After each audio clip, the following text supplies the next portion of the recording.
Yeah, You know what these are? Another type. My guy, how did you know?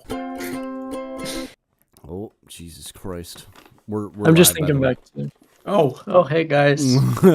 I'm, Thanks, thanks. we're I'm just live, by thinking the way. back. You know what these are, Percy?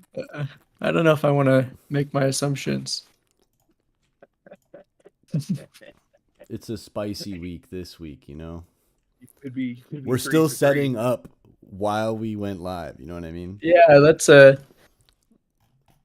What how kind of we roll. spice is it? Is it like some curry spice or like What, the some pecans? salt or some pepper? Because that's pretty These? spicy. Or are you talking No, about it's a Dino's? spicy week. Oh, well, I mean, these are spiced pecans, though. Like, Oh, what the heck? I thought that's what you What's the meant. what's the spice list? Cinnamon, black pepper, sea salt, cardamom, ginger, allspice, cloves. So they're I not feel like if spicy. you have allspice, you don't really need any other spices because that's all the bases right there, you know? It's all the Isn't- spice. Isn't allspice all of those things, but also star anise? I don't know. Perhaps. I'm not that hip. All right. Yeah, you're the cook. I don't make the food. I just eat it. All right. That's basically. I'm just kidding. I do cook periodically, but I don't know if I've ever made spiced pecans before. That's a wild one. Yeah, nature. Unless it's like farmed pecans, then it's not very wild. We're almost there. We're almost there. Thank you all for your patience. Just got to get the chat up.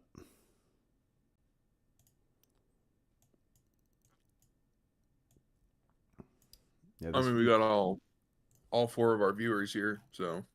Yeah. You scared them all away, Dino. You know what? Yeah, what?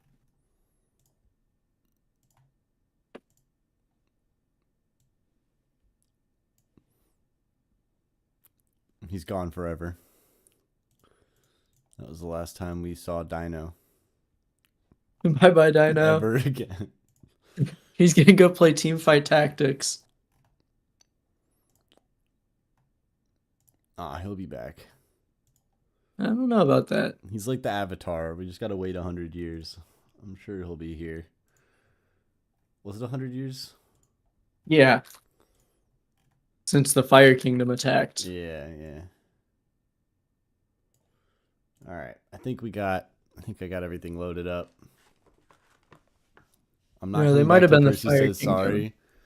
No, I'm not apologizing to Dino. I'll say sorry for him, Dino. No, don't apologize for me. He's a big man. He can take it. No, he'll be back. I believe. Large father, return. We miss you. I'm gonna assume that he said sorry. Yeah, I did. Yeah. So, how was everybody's Christmas? Was it Christmassy? Yeah. All right. You know the worst part about Christmas is it reminds me of my own mortality. Why is that? 4 days after Christmas. Oh, that must suck. Wait, what day is today? You got 2 more days and it's your birthday? And then I'm fucking turning 31 and half my hair is fucking gray. Wow. Half of those grays are because of you, young man. Yeah. You just pointed at the camera, so you just blamed everybody watching the stream for your advanced age. I was looking at you. Oh.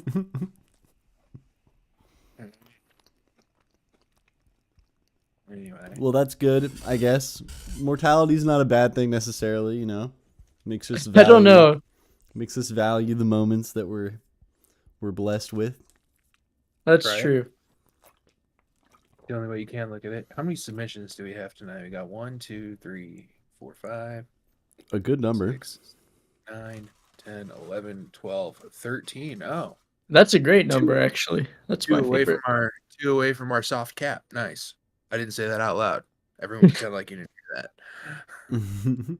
For legal purposes, we do not have a soft cap. Yeah. Yeah.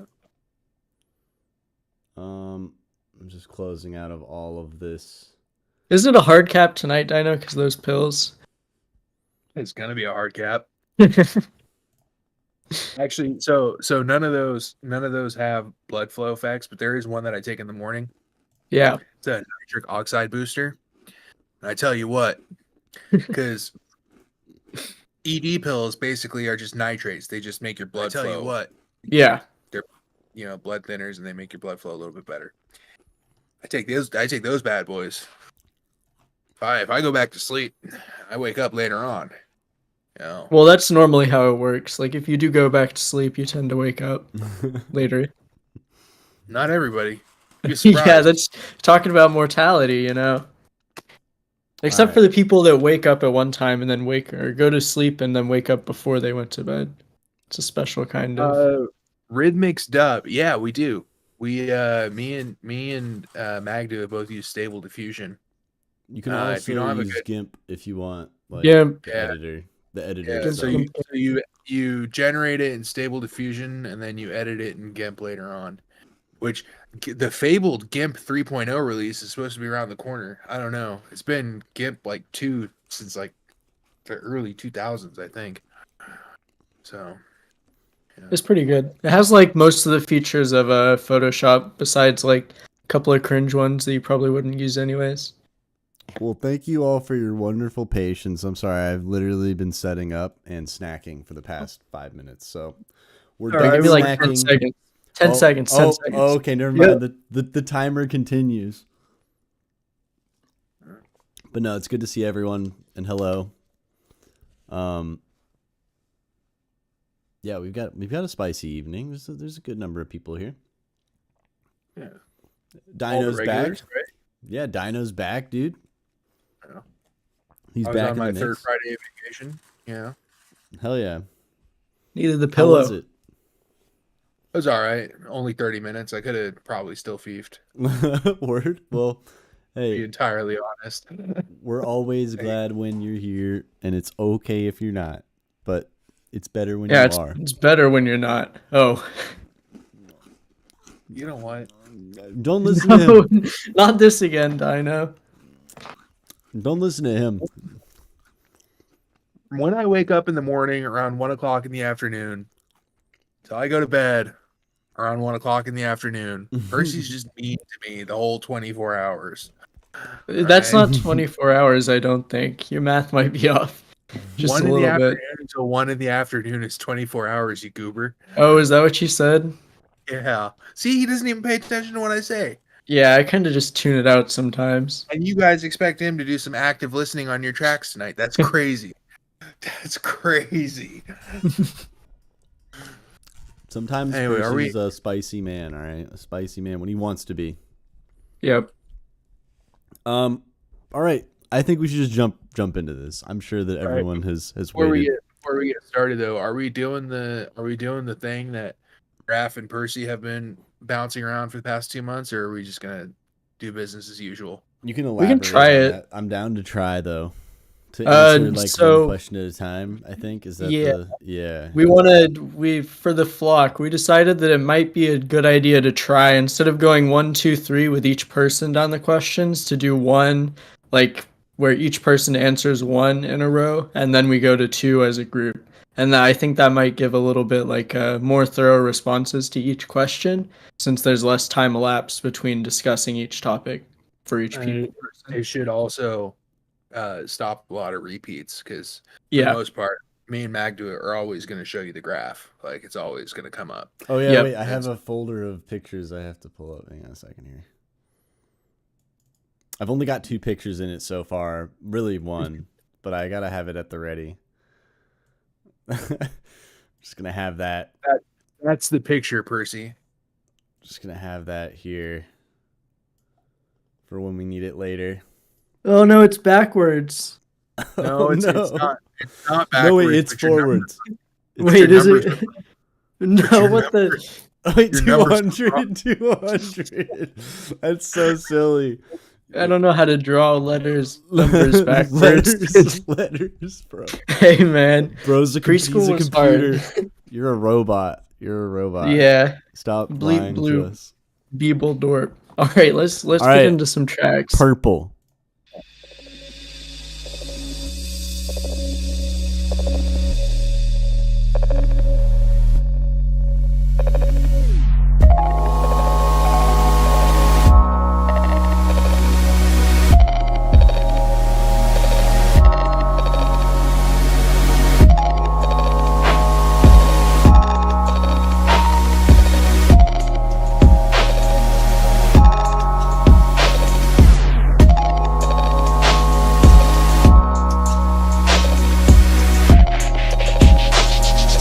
I just want to go back.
That was pretty sick. Hell yeah. That was a spicy track. That was almost as spicy as my week. No, I'm just kidding.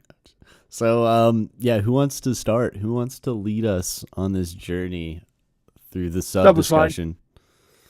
G sharp to B was fine. I'm using studio monitors tonight. So I got full fat effect. I mean, me and Percy basically have the same headphones. Because Yep. they're just a little less spicy in the high end. So there's no Yep. point in listening 2 times over the same thing. Yeah, the bass was fine. Yep. I mean, I liked it a lot. I think that blasting the root note, like you say, with some pitch bends, it can be good for some kinds of tunes. Like, I don't know. But for this kind of more melodic stuff, doing a lot of sub movement is really nice because it accents different parts of your chords. Like it has a G sharp. I mean, it's just like the minor third. It can be nice to hit that, especially as a high note. I think it sounded good. It's nice to have a melodic sub. True. And yeah, I think the range was good too. Like I didn't notice any of the notes that were like too low or too high. So yeah, no, I think that was great. Yes. Stick around, Rhythmics. In the summer, I'll do Feef outdoors on my mini sound system, and that'll tell you how it's going to translate to like an actual live environment. I Why wonder not? if there'll be bleed there then. Jeez. No, I think it would be Yeah. funny if you did it like now and just wore like, you know, just like 10 different jackets and like 5 pairs Yeah. of pants, you know. We just can looking watch like a you get all- marshmallow. Just looking like a It's not full that on cold. marshmallow. It's 55 outside. Oh, that's What actually the not heck? cold. Damn, that's Forget you're a actually California enjoyer. bro. I wish it was that warm where I live, but that's just Nah, the not the cold is case. sick. But all Okay, right. okay. So does it keep you interested all the way through? Does it need additional phrasing, drum breaks? I feel like it was almost there. I do think that there could be a little bit more build and release of tension. You did do really good, but I just want to go back. so you had like that moment there, which was nice, right? And then we kind of go back to this. I feel like this was the one part, this tension building area is the part that I think could be improved a little bit more.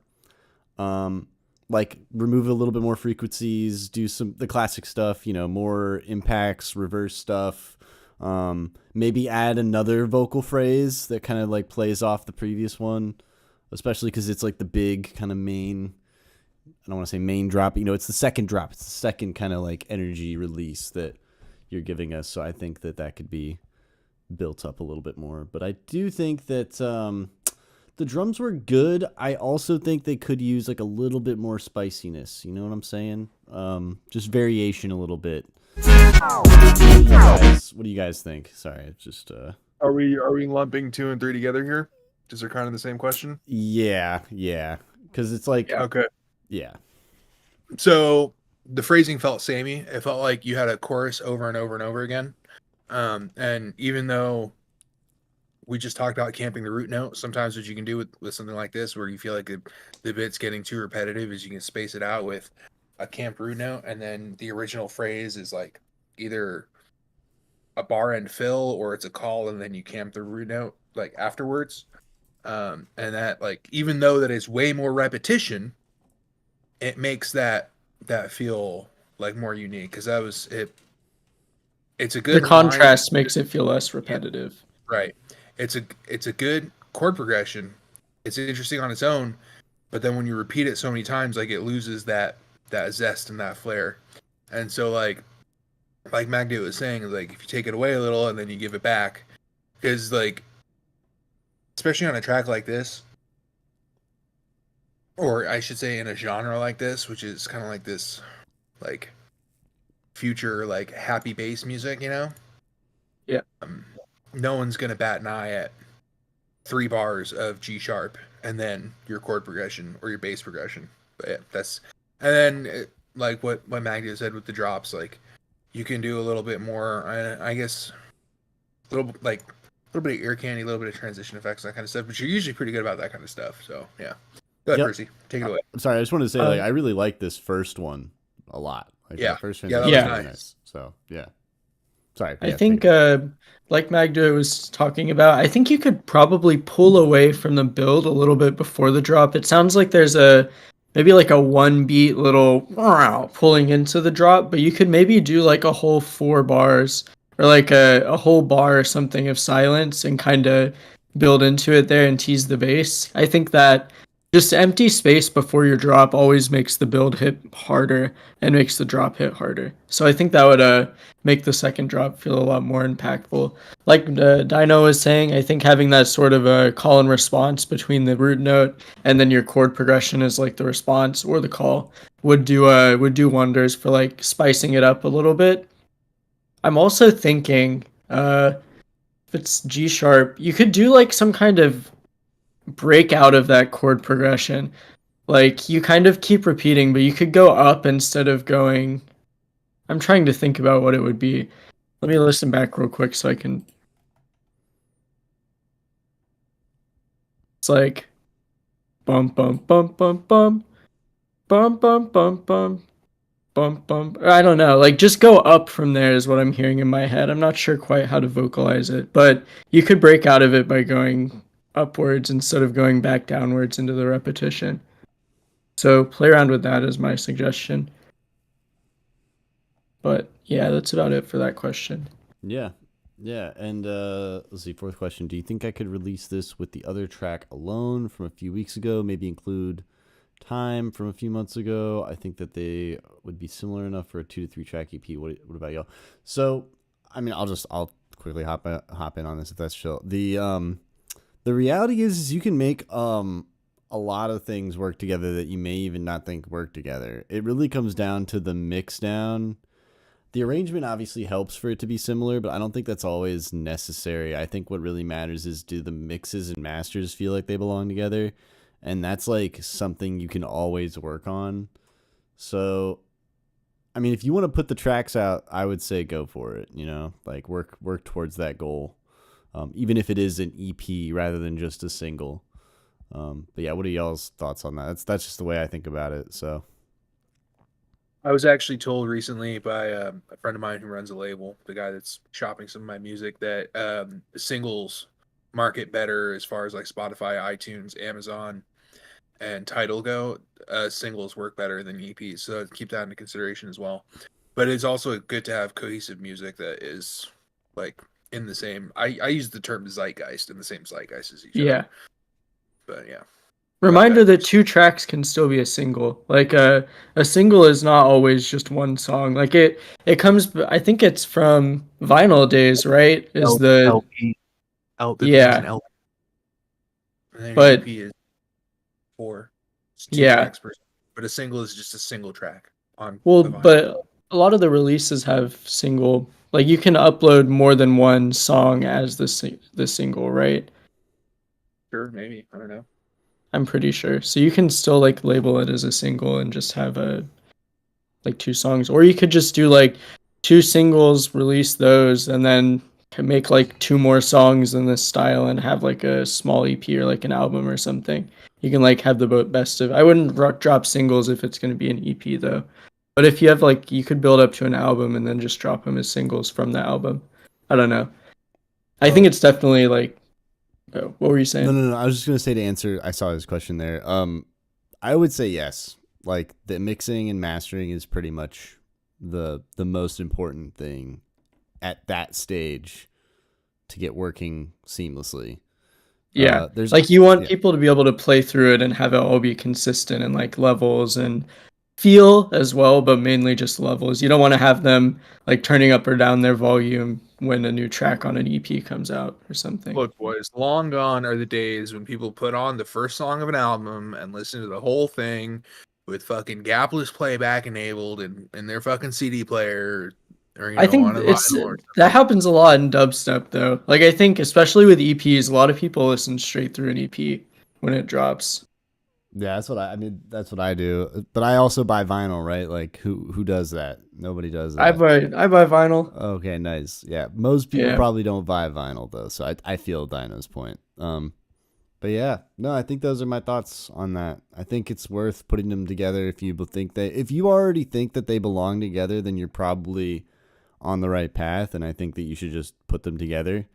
Because as someone who's been working on a lot of different music recently, I have felt that, and sometimes you don't really figure that out until you already have the songs kind of like to look back on.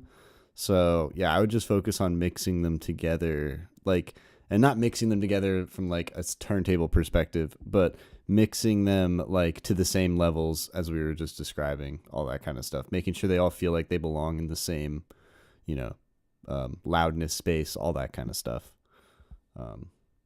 But yeah, thank you, Rhythmics. That was dope. That was chill. That was a chill start. That was a purpley start to the evening. All right, next up we got Dead 2. The Squeakquel. Featuring Griffin Johnson. Griffin Johnson, that's a spicy name.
All right.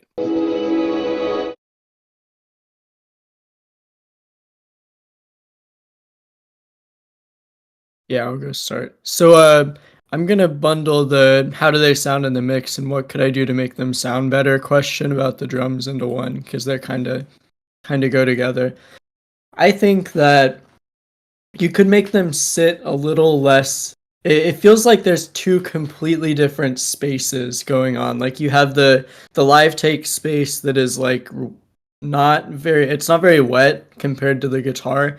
I think it's super dry, and that can be nice in a lot of circumstances. But I think in this case, it it, it might also be that if you brought the drums down to halftime, which is what I was hearing in my head as a maybe better fitting for this track, they might be able to sit dry in the mix and fit a little bit better. But I think because they're like double time compared to the guitar and also so spatially different, they just they feel a little bit out of place. So my advice for making them sound better would be either to like drench them in the same space that the guitar is going into to make them feel like kind of ethereal, ephemeral. I don't know what the word is, but like out there in the same way the guitar is, or take it down to double time and then try with having it dry. And if that doesn't work, also try with just like drenching it in reverb and space at the halftime pace. Do you have any thoughts on the drums, Dino? Because I think I don't know. I have some ideas, but I didn't want to like jump in. Well, if they're recorded track by track, more kick, more toms, less hi hats, and like Percy said, put them in the same presence in the same area. That would be my recommendation. It felt like they were lost behind everything else. Yeah, that was like the biggest thing. I think out of all of the issues with the drums, I think the biggest problem is that they felt like they were a background element. But if there's drums in a mix, like they need to be the In the most mix. forward thing, or at least tied for the most forward thing in the mix. So, yeah. At the very least, bring up the levels of them and try and work them around the guitar a little bit. Maybe cut out some of the guitar frequencies and like make space for the drums. Like maybe cut out some of the lows and cut out maybe like dynamically cut out some stuff. You could even sidechain a little bit. And you don't have to sidechain with like a sidechain volume automation thing. You could just use like multiband compression or even a regular compressor. But yeah, I would say definitely get those drums like more forward in the mix, or as Percy was suggesting as well, you could go the other route and just kind of make them just as spacious, which is also fine. Like, but long story short, yeah, they're like weirdly placed, and I think the weirdness, in my opinion, comes from the back of the mix vibe that they are currently residing in. But anyway, who wants to flex on this next question? Pitch down the track. Maybe the bass sounds better. I don't think I've heard this one, so I wouldn't be able to comment on that. I Yeah, do. this is from last week, right? Oh no, Dino, I think it was the one from 2 weeks before that with the saw bass that we said should sit in a different register to fit the bass guitar range, right? I Where was believe the saw so. bass tonight, though? I'm trying to think which week this was. I do remember the guitar for sure. I remember this I think guitar. because Dino said that that's where we talked about Polyphia, right? Mm-hmm. Yeah. I think the saw bass might have still been in there. I kind of heard it for like a second, maybe. Let me pick through. I mean, I didn't notice that it was pitched down, which is good, I think. Meaning, like, you know, it didn't like make it sound bad or like off-putting. Yeah, I think this pitch is a little bit better for the guitar at least. Like maybe it's just because it got pitched down and like there's always a little bit of shifting that happens with that, but I think it fits like the indie vibe pretty well. But I'm trying to I don't know if I hear the sawtooth bass too well. I feel like it was also Oh, I more can like hear it if cinematic. Like it felt very cinematic. yeah. At Um, 50 seconds I kind of hear the sawtooth bass like just very faintly in the background.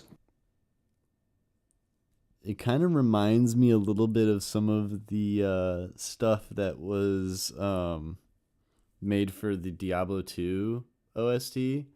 Like the Yeah. guitar, it's like almost in that same sort of like, not timbre or key even, but like that same sort of vicinity. Um, It reminds me of the Death Note soundtrack a little bit, like the prog rock kind of ambient guitar.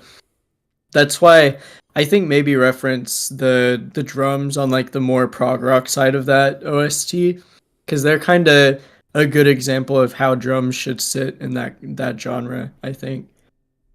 yeah, I think referencing is the best way to just figure out what to do about some of these issues. Like drums especially, like I don't know, usually you'll want the drums to be forward in a mix no matter what. But maybe sometimes you won't, but if you check out a reference track that you really want to try and get close to mix-wise, like it'll tell you, like all that kind of stuff. But yeah, no, I think this was a really nice track. I mean, if I do know that without a doubt, this feels like an improvement because I didn't notice any issues between the melodic instruments at all. Yeah. So yeah, that's an improvement. Now it's really just figuring out the drums. By the way, I do think that the live drums was a good addition. It really helps like the track flow more nicely. In comparison to some of like the MIDI design drums that Euclid has done in the past, I feel like this one flexed. I agree with that.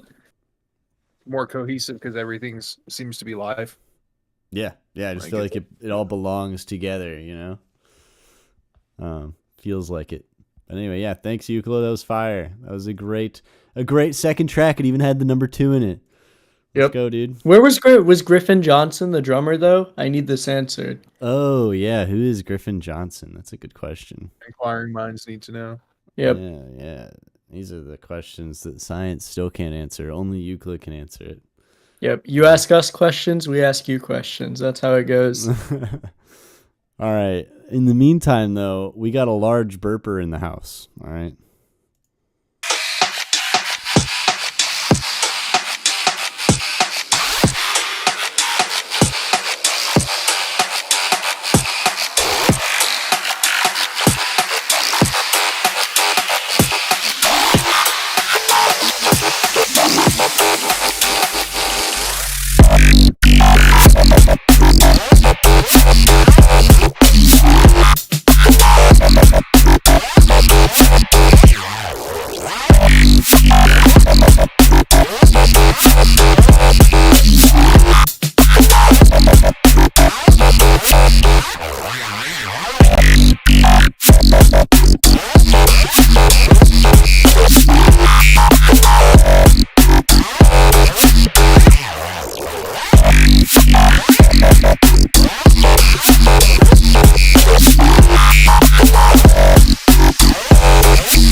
Wow.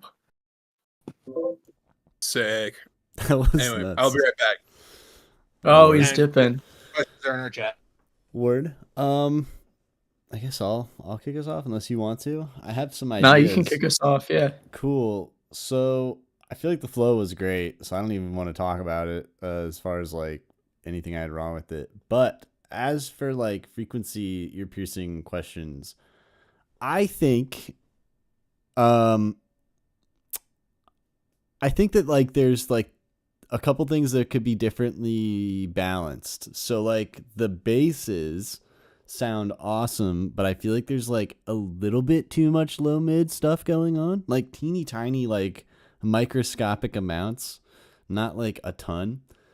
And then the hi-hats, as you were worried about, I feel like they do get lost, so you could probably either cut out some of the high end of the basses just to make room for them, or even bring up the hi-hats more. But I think the one thing that I really think you could get away with as far as being more aggressive with the frequencies is those the kind of classic stabby zipper like thing that you have in this space in the background. Here, let me try and find one.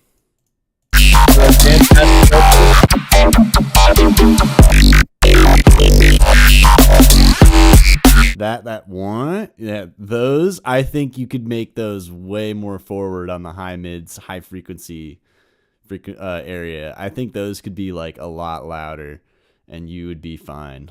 But yeah, those are my thoughts as far as that's concerned. Yeah. Resonant Language smashes the shit out of his bandpass squelches. That's one thing I've noticed. And kind of, I don't know, I keep comparing you to Resonant Language because it's like that you're up there with that. But I think it's also used a lot like to pull away from the flow for a little bit. So you could put them in your little breaks and smash the fuck out of them. And that's a cool way to like, it's like a call and response with the flow in addition to like all the little tonal bass timbre call and responses you have. So that could be a cool way to kind of like bring them forward in the mix and not have them just be like as background as they are.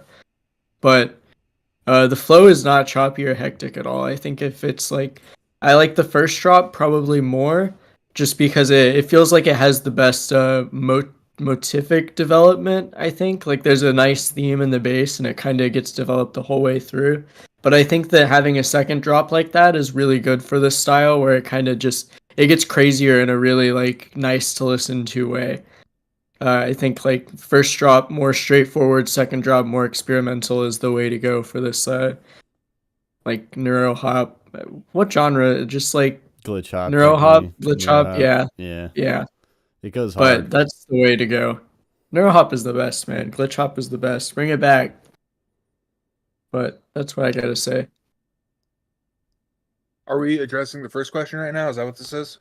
I'm not even gonna lie. through it. I blew past the first one because of how I thought. I don't want to say it was a silly question because there are no silly questions, only silly answers. But I was like shocked that he asked that question. I was like, bro, this We is ignored it because the flows are sick. yeah. You could always chop more though. I think incorporating silence and having hard stops and like gated emptiness is always a good thing, especially in this kind of genre. Especially with these like huge like filter step like the differences, the delta between the where the filter is and all that kind of stuff. Like if you chop even harder between them, it can make it more more dynamic. pronounced. Yeah, like the dynamicness improves. Are there too many ear piercing frequencies? I don't know. I fucking turned it up, bro. I went from here on my thing to like here.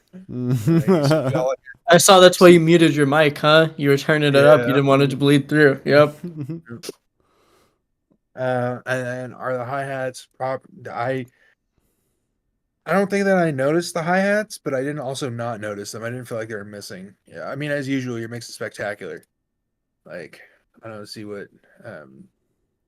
the issue is here. Yeah, I feel like the coolest thing would be to hear what this sounds like with those bandpass squelches like pushed harder. Cause I don't know, that was like the only thing where I was like, oh, he could be getting away with more savagery on the mix angle. Yeah. The coolest thing would be to mix it for Dolby Atmos and have all of these sounds coming at you from different directions. You want the bass to hit you from the back? That's how good this song is. Yeah, like get smacked in the ass by some bass. You know what I'm saying? But no, Hoagie, this is sick. As always, dude. Nuts. Yeah, This might be one of my favorite Hokey tunes so far. I'm excited to see where it goes. I feel that. That's a lot of hard competition though for that Also- title. Not to get off topic, but SoundCloud has finally figured out, without me putting any of you guys in there, I'm finally getting Lucid Slip tracks and Hokey Boy tracks and Powerline tracks. Like it's finally figuring it out. Caught on to you, Dino. It knows who you are. It knows who I am. Yeah, it's listening right now. Bro, pretty soon your phone's gonna be trying to sell you a SoundCloud Go Pro. It already is. Oh, yeah. Bro, what if there was a SoundCloud GoPro though? You know what I'm saying? Ooh, Wouldn't that go Sounds hard? like one of the. Yeah. You can Back. put it on. You can put it on your helmet while you like headbang or something, and then record it. Like fucking Yeah, get the yeah. POV.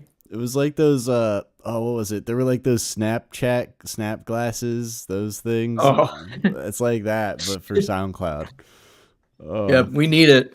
yeah. It automatically, you go to a show, it automatically records all the IDs and uploads them as bootlegs. That's what we need.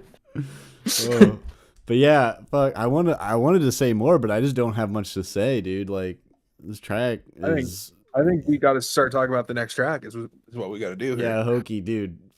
I hate to Please, not come back with this song, examples. right? Like- Like next week, come back with this song, please. I mean, there's only that would be me. That would be me, a line cook at fucking Wendy's, walking into your Michelin star restaurant, telling you, the head chef, what to fucking do.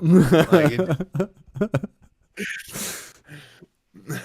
You know, Needs more fries. at that point, you know, Needs like, more- at that point, you're putting the seasonings on all the tables at the, you know, like, just push out a product, man. Your shit's good.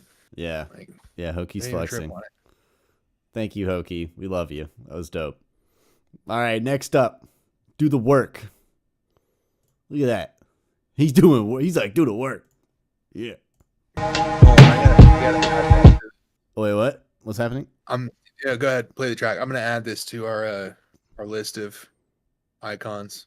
Oh, Oh, you're gonna. It's Yeah, a, it's it's fire. a new emoji. it's I fire. see. It is a fire emoji.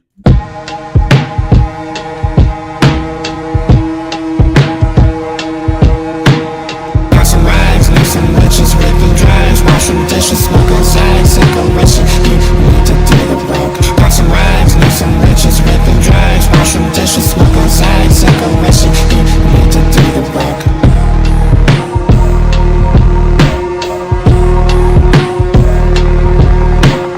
Got some rags, leave some witches, ripping drives, wash some dishes, smoke outside, cigarettes, you need to do the work. Got some rags, leave some witches, ripping drives, wash some dishes, smoke outside, cigarettes, you need to do the work.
That was smacking.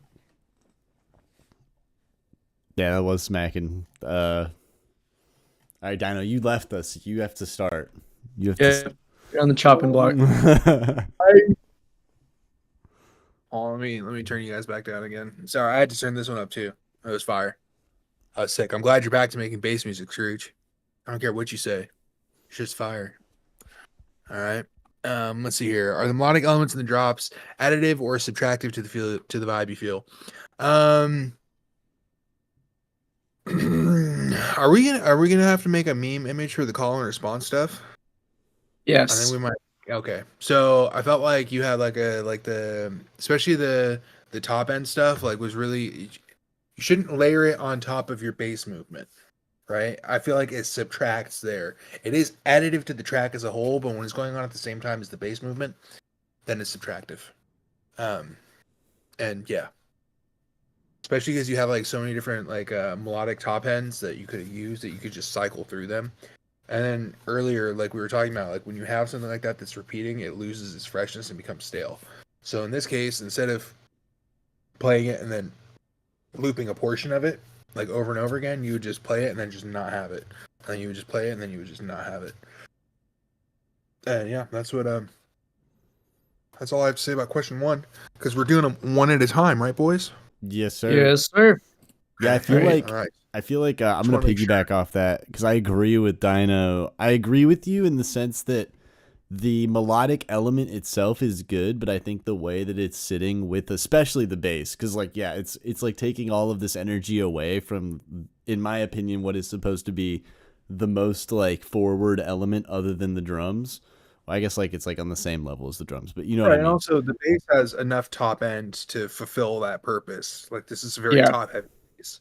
Yeah. Sorry, yeah. I didn't. No, mean to you're interrupt. Sorry, you're yeah, you're Yeah, speaking come on, facts. Dino. No, but he's spitting. He's spitting facts. Like I feel like the idea is great, but then the problem is it's like you only have like I guess so much room for like frequencies in the mix, and this just takes away the energy from the bass because like you're especially as well because there's so much low mids and mid range in those melodics as well. Like I feel like one thing that with these types of sounds that I didn't initially realize, but I realized and I feel like helps a lot is you actually want a really strong mid range as well. Even though you still want the curve, you know, the spicy curve matters, but like what you really want is a strong mid range, like. But then this is still louder than the mids. So, but yeah, my point is, yeah, I think that I fully agree with Dino there, and yeah, it could even be something that, in theory, could be handled with mixing. You would just have to accept the fact that the melodics wouldn't be an element that is obvious in the mix. It'd be more of like a background element that would just kind of help be like a bed for the bass to lay on. Yeah. But I yeah. think you could make.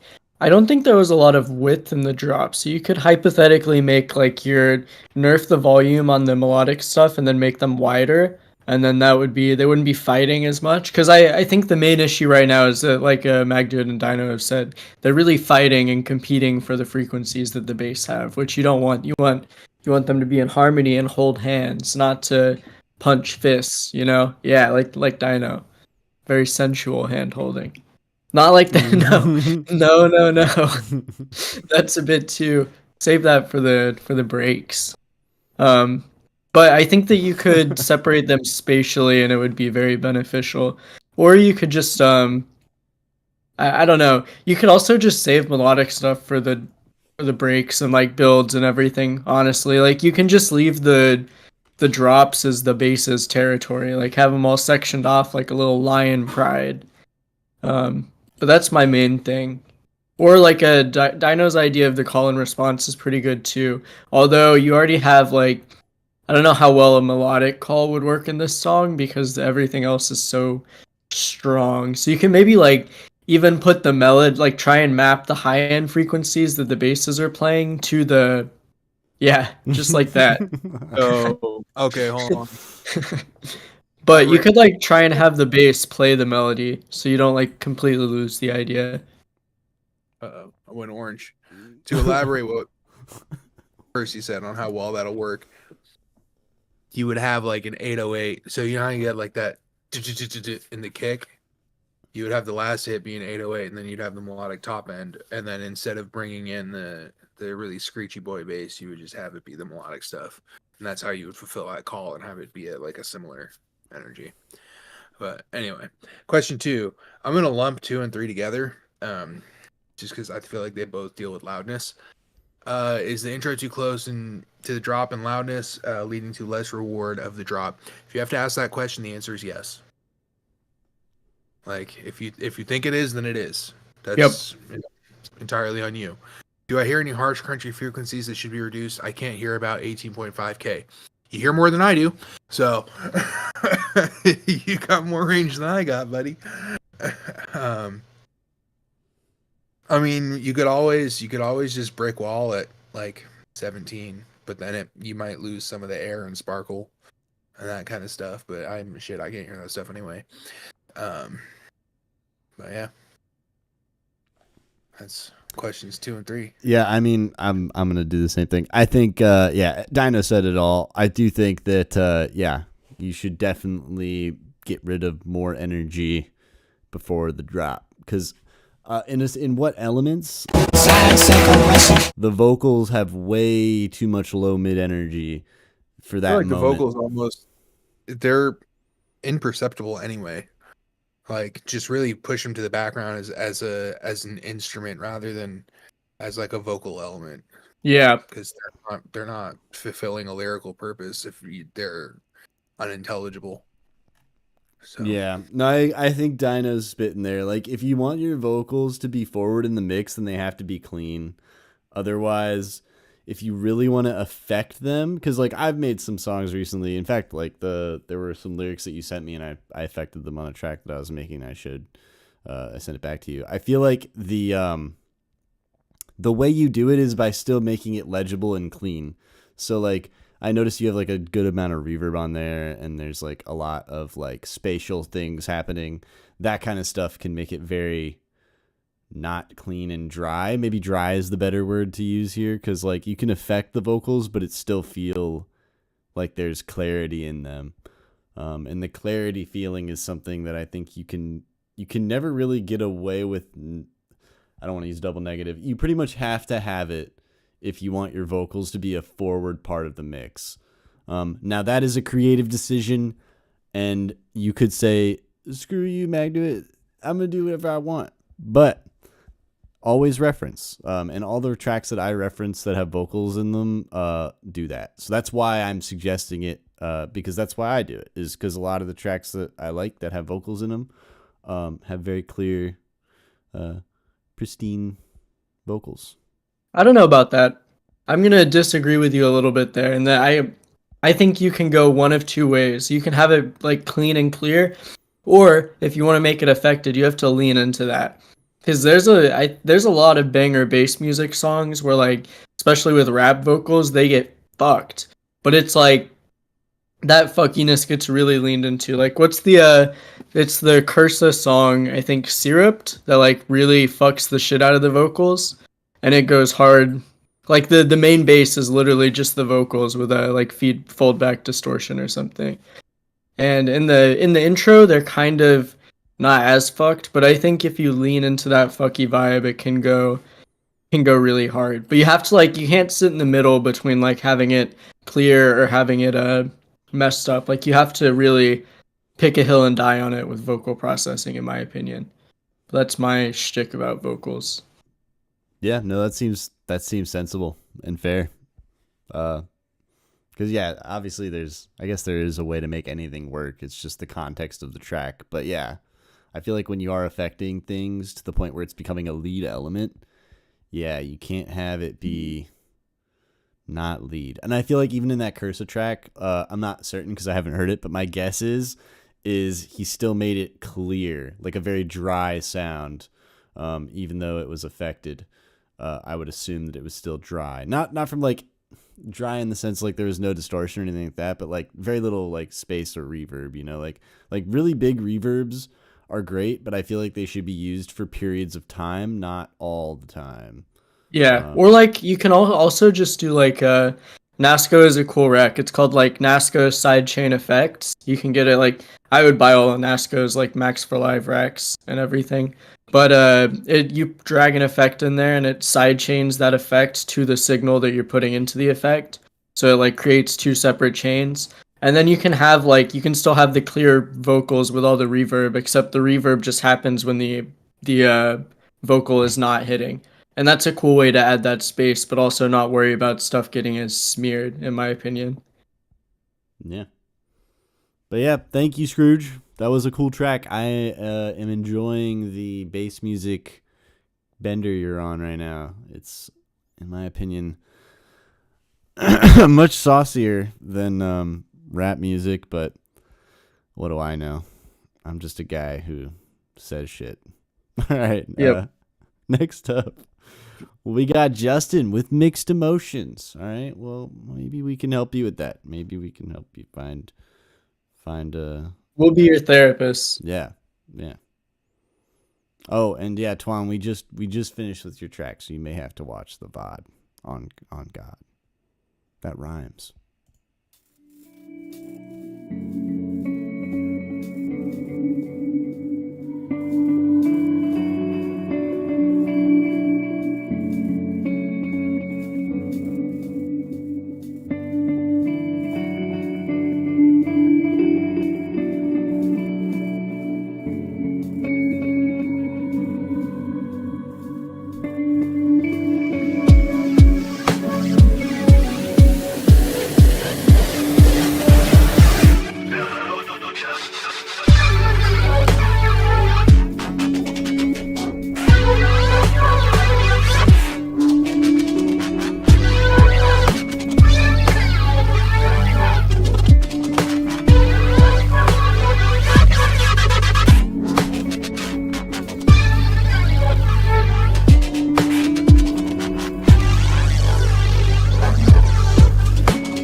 Justin, do you hear this shit?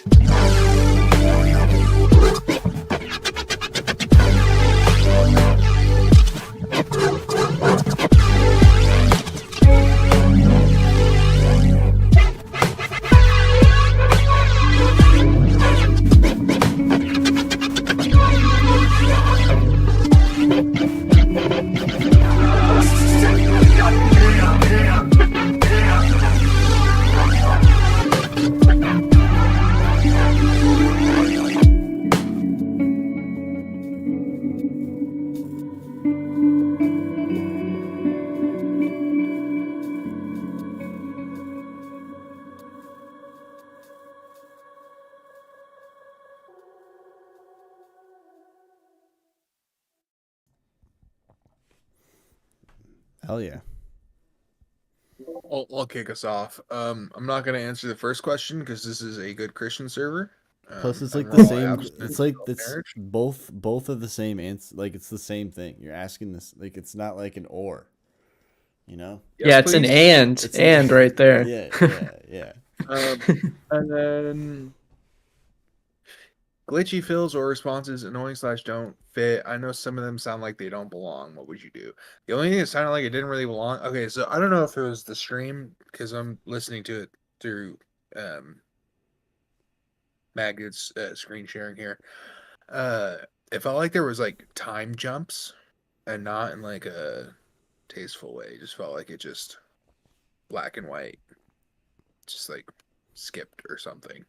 I don't know if that was intentional or if that's an artifact of the stream. But if it's intentional, unintentionate. And then there was some vocals in there that just kind of come in that just like, if you're going to do something like that, they need to be referencing something that's already happened in the track. They can't just come out of nowhere. You can't have like vocals ex machina for no reason. In my opinion, I guess. But yeah, that's and then your homework was sidechain. How did I do improvement overall? I mean, I wasn't really paying attention to the sidechain, but it didn't catch me as like something that it needed. Like there was definitely a kick and then a corresponding bass that came after, or at least, it didn't jump out at me as not being proper. Anyway, go ahead, boys. Sorry, I didn't mean to Dino, ask you my forgot our new rule of thiefing, Dino. What the frick, man? He's going I didn't off forget the the rule. I rails. just Old just- man has dementia. Forgot new rule. Yeah. you, Percy. Percy, what do you? Okay. I think that if you're talking about glitchy fills, like Dino said, the time skippy aspect, it makes it hard to catch a rhythm, which I mean, you don't have to have like not all electronic music has to be like headbangable or anything. But me personally, like just on the creative side of things, I like to have stuff that I can feel a consistent rhythm with. And I think that the glitchy nature took away from that aspect of things. So there's definitely a lot of music in the electronic sphere that doesn't have that consistent groove to it. But I think that just me as a feedback giver, I like to have that in the music that I listen to. So take that with a grain of salt, but that's just my take. Homework with sidechain. How'd I do? I think let me re-listen, but I didn't notice any like big issues with the side chaining. I think it was like Dino said, there's a kick, and then distinguished enough, there's a bass. But let me double check just to make sure I'm not It was improper. adequate. It was adequate.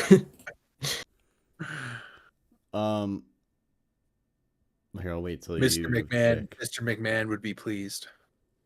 Yeah. I'm getting deep in the spectrogram.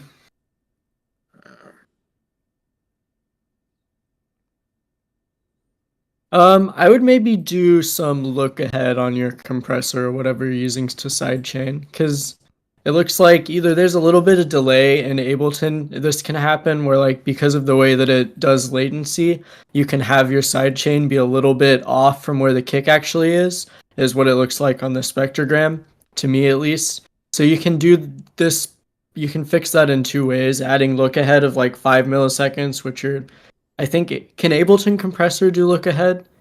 Yeah. I don't remember. Yeah, I would just do that then. But I think he's using Kickstart. But even then, like, all you have to do is just whatever your track is, that's like your sidechain track.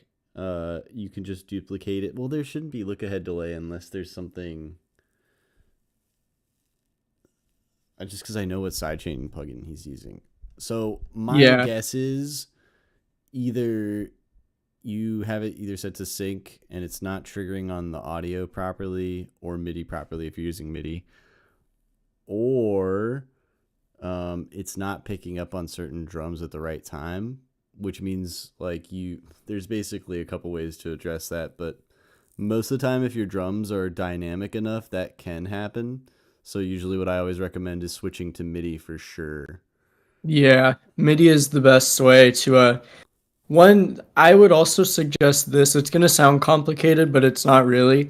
Just put a delay on your kick and have the sidechain come either from a MIDI clip or from the kick pre-effects, and put the delay on there. Put it to 100% mix. Put the feedback down to 0. Make sure it's on normal mode, and then put the delay amount to like 5 to 10 milliseconds. This I think it's Copycat that does that, and I've noticed a lot of improvement in my drum side chaining. But what that does is it basically makes the kick happen a tiny amount after the side chain. So you have your speakers hitting 0 on the bass like a couple milliseconds before you have your side chain or your kick hitting, and it kind of just clears up the flow a little bit from both sides. Others might, I don't know if Magduit or Dino doesn't like that idea, but I found that it makes my drums, especially, like I do it on snares to a lesser extent, but it makes my kick a lot more schmackin'. So I've started doing that. Just phase line everything, baby. Who needs a side chain? By the way, M auto align does work. It actually does flex. It works. I did some science. Mac I bought done it. the research. I bought it to see if it actually was worth buying, and it works. But no, yeah. I think so. My opinion is, Percy, if that's flexing, I'm gonna have to try it to like really Feel confident. It was straight from Copycat. You know, we sent for yeah. Copycat, man. Yeah. No, you're not wrong. Yep. I think a lot of Yep. it comes down to how you're doing your basses as well, though. Like, so if you have your drums already swung, for example, like, and your basses are, I don't know. I guess it's one of those things where, like, are you using legato basses a lot or not? I feel like on legato basses, it's a lot more of an important thing to have. But if you're doing little staccato basses where because like on my arrangements, I am fading out audio so I can like see the audio of the basses. Mm-hmm. And I know that my bass most of the time is ending before it even gets to a downbeat kick. And then the downbeat kick is happening at the same time that the beginning of the bass is happening. So like, I already know that the kick, like there's no tail for it to cut out, basically. But that's just how I arrange my sounds. And that's not how every single time it happens, but that's a majority of the time what's happening. So, yeah, I'll have to try that out. I do know that delaying things can be good, though, because, yeah, latency. It's basically one of those things where it's cutting out as soon as it sees the kick, which means that you're not getting that harsh silence right before the transient, which is like what in theory could, I mean, it makes sense that it would make it feel more impactful. But I would say like it's not always necessary. And at the very least, in my opinion, yeah, as they said, I didn't notice any issues in the sidechain. I guess that's just a nice little way to make it even better. That we're going into nitty gritty for something that we all agreed there is no issue with. Yeah. But as for the first thing that y'all were talking about, I do think that it's very hard to grab onto a groove in this song, and I don't know how much Justin you've worked on like grooves or working on beats that kind of elicit a groove, but I have found that to be able to learn that, a lot of the times you need to have something that is similar to or is a metronome. So like with the metronome existing, you essentially know what your BPM is and you can grab on to this time frame. And if you build your beat around that, it lets you create more groovy beats. Now, like Percy was saying earlier, you don't really need to do that, but I would say it's worth learning how to do it so then you can like break the rules later. That's like my mindset when it comes to thinking about that stuff.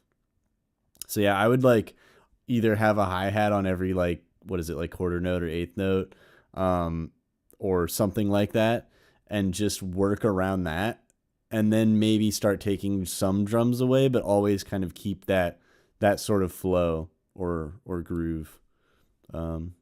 Oh, also remember, like, I don't know if you're treating your glitches like this, but you don't have to do away with the glitches. Just treat them like a percussive element and not a bass fill.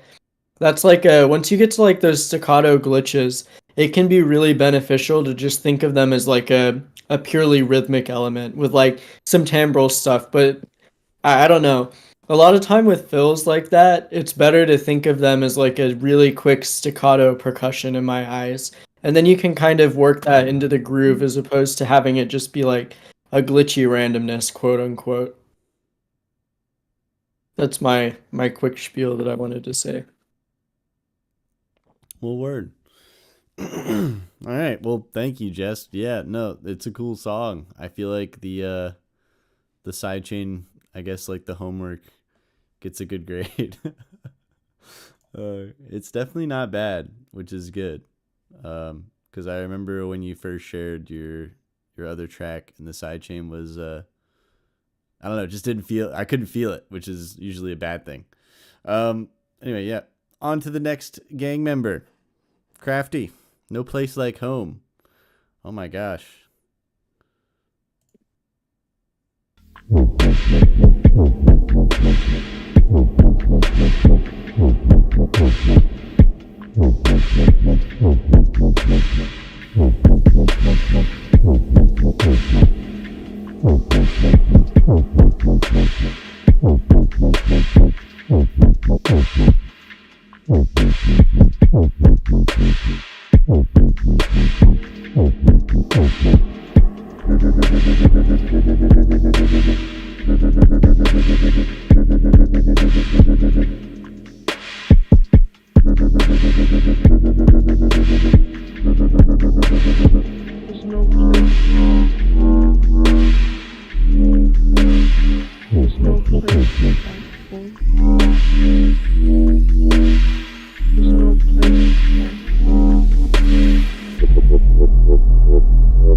All right.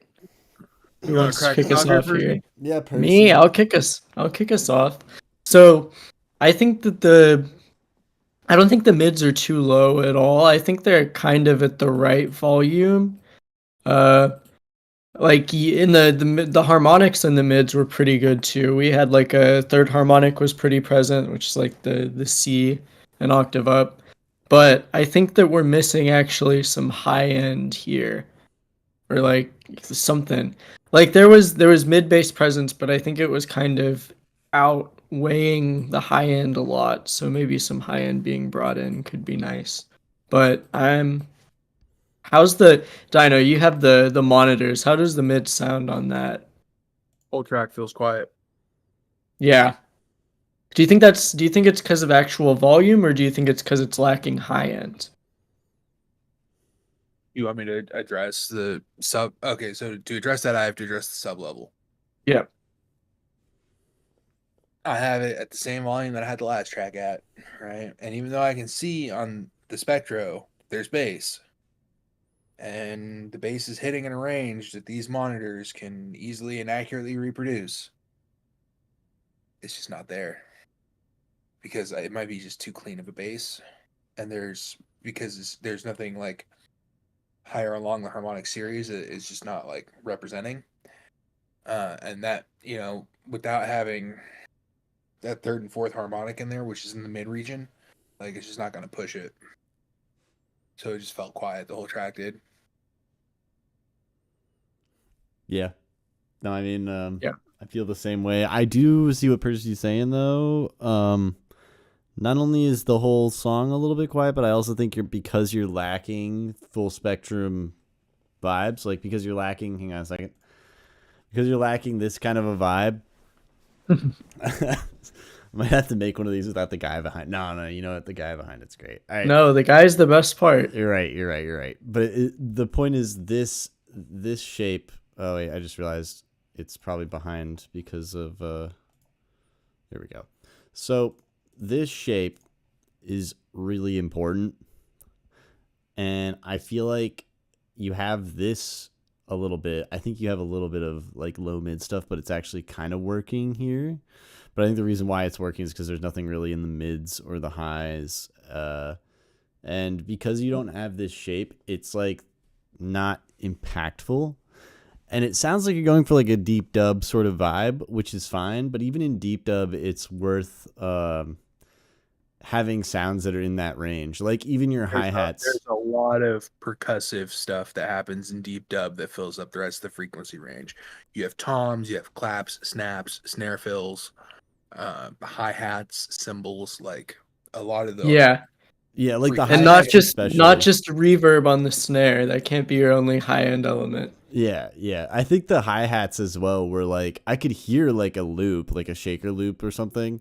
Or maybe it's not a loop, but it sounded like it was there, but it was really quiet, like super quiet. Like you need to bring those up. They should be heard. But yeah. But anyway, what was the next question? Who wants to tackle that? I skipped question 1, went straight to question 2. Percy, you want to address question 3? Hey, I started off last time, but yes, I can address it. Now So you spoke. It's your turn. yep. I think that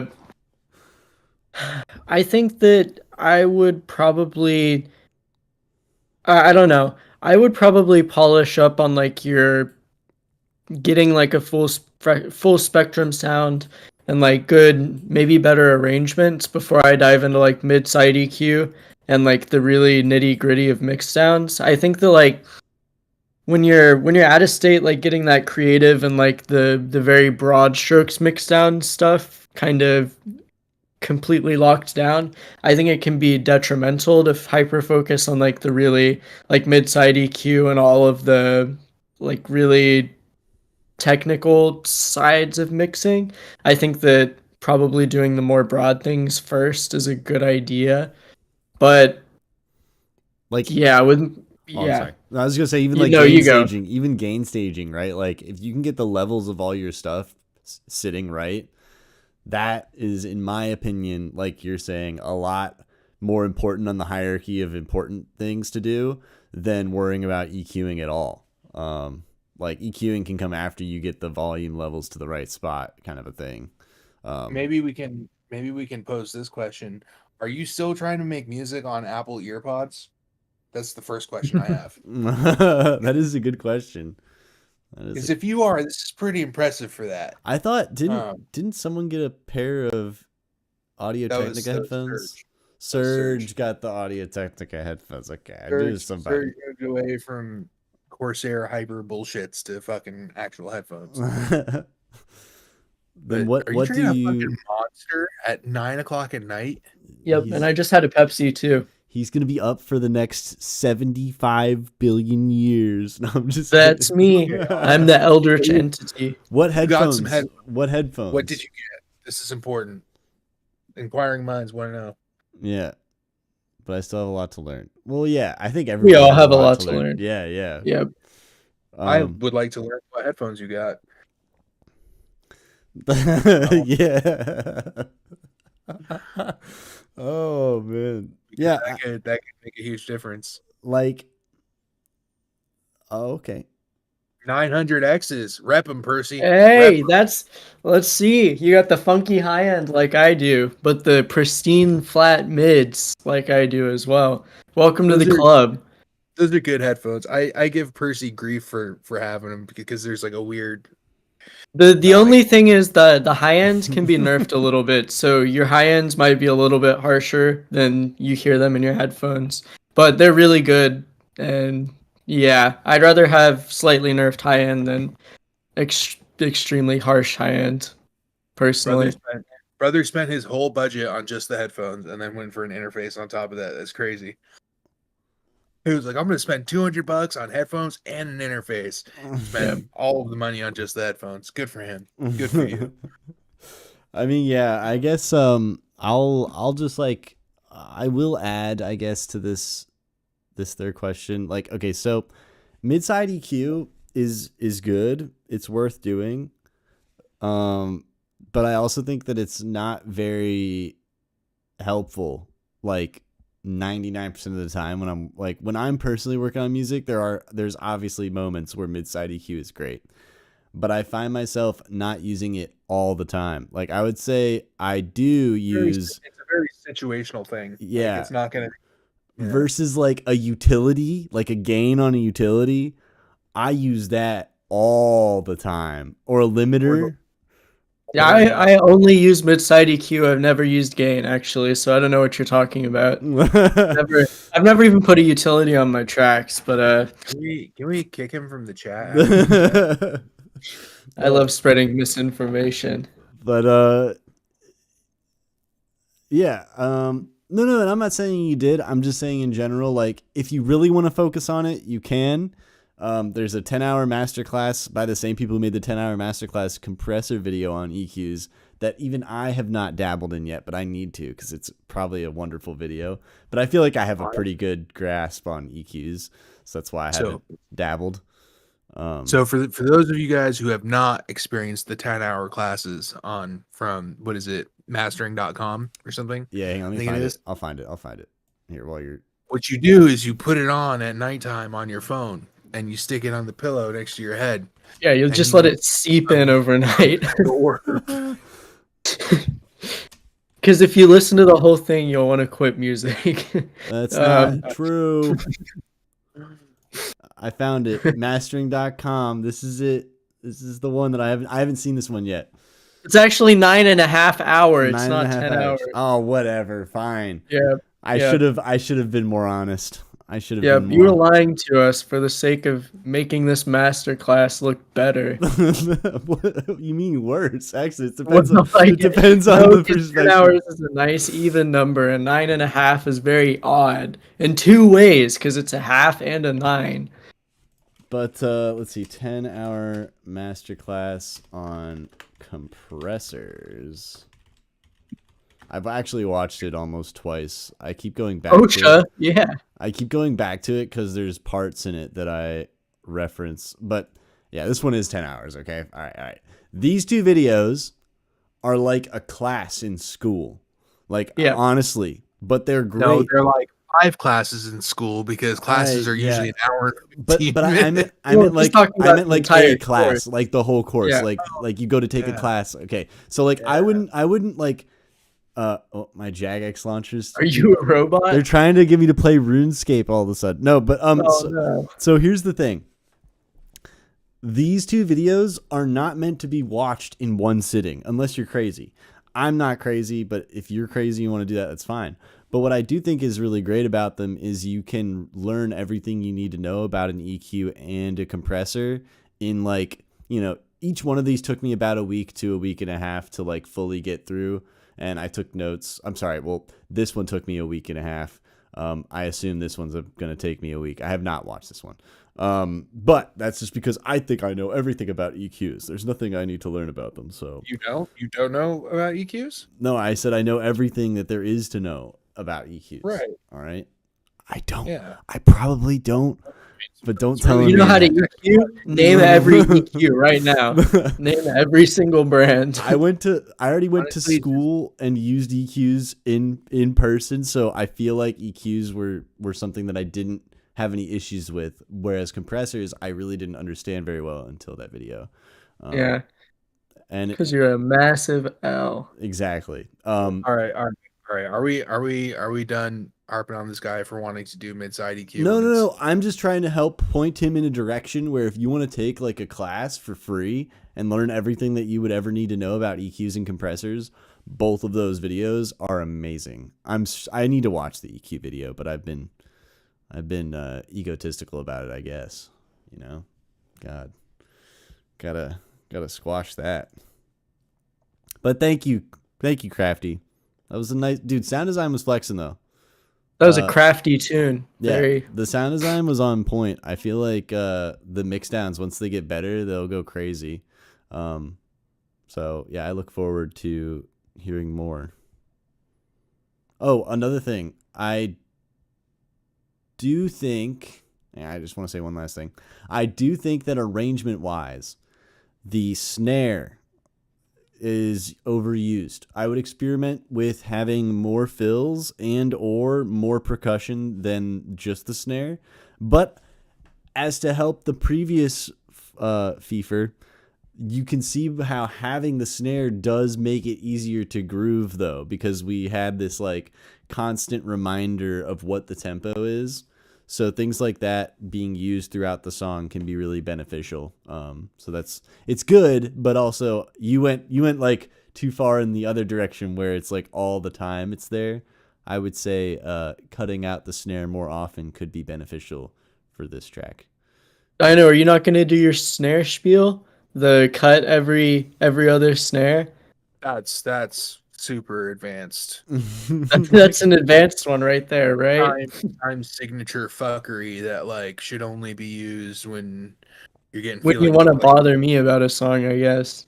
like really moldy and Never mind. Let's move on. I don't like the image this is conjuring. All right, the reason they called me Moldy Mike for years. Moldy Mike. Oh God. A fun guy, obviously. All right, well, on to the next gang member. We got Go Funk Yourself.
Bro. Okay. All right. Look, I'm gonna say it before Percy does. No, no, no, no. We don't No. we don't soft pan main elements, okay? You don't save the centered main element for a fill, brother. Like what you do is you can have the panning for the fill, maybe, like depending on what your target audience is listening on, but like I don't know if you saw me doing this. Like while I was listening, I was checking like if I was tripping or not, that it was like spatial, and it was because Percy was like, "Why is this hard panned?" It wasn't Yeah. hard panned, it was soft panned, but Shut up. anyway. It was moderately. Humans do not respond well to panned elements when there is not something matching it on the other side, especially for sustained periods of time and especially in the mid-high range like that is. It's like it's not good. Like there's scientific reasons that people dislike it. And don't get me wrong, I really love the cowbell. The panning is the only thing wrong with it. I really like this track. But panning, if you're gonna do that, maybe duplicate the cowbell, pan it to the left side, and have it play like a different melody or something so that stuff is balanced out. A lot of guitar tracks do that. They'll double track stuff, have it be played one way on the right, and then have like slight differences on the left side. But you have to have it balanced, and you can't have an off balanced stereo mix for like the entire song, especially with your main elements. We're gonna pretend like this is addressing question 2 because it's kind of addressing question 2 as far as like the space and the cowbell goes. But as far as like the sub goes, first of all, I'm just gonna address the track. Second drop, fantastic. That was sick. All right, I don't even like really like funk music, but this is a pretty like head bobbable track, right? So that was nice. The sub in the first drop is lacking low end due to the higher drive output, but does it work for the style? Does the first drop feel satisfying enough, or should I bring some of that low end back in and sacrifice the distortion? Why do you have to have, you can have clean and clear low end and not have it be distorted? I don't understand how this is an issue. Well, and have it be distorted is what you mean. You could have like use a linear phase EQ and boost the low end. Like that's always a way to get that low end back. You can high pass your distorted sub and then add a clean one underneath. Like get rid of the first and second harmonics if that makes the second harmonic with Second distortion be there in the first place. I mean, yeah, well, distortion it's normally odd harmonics, right?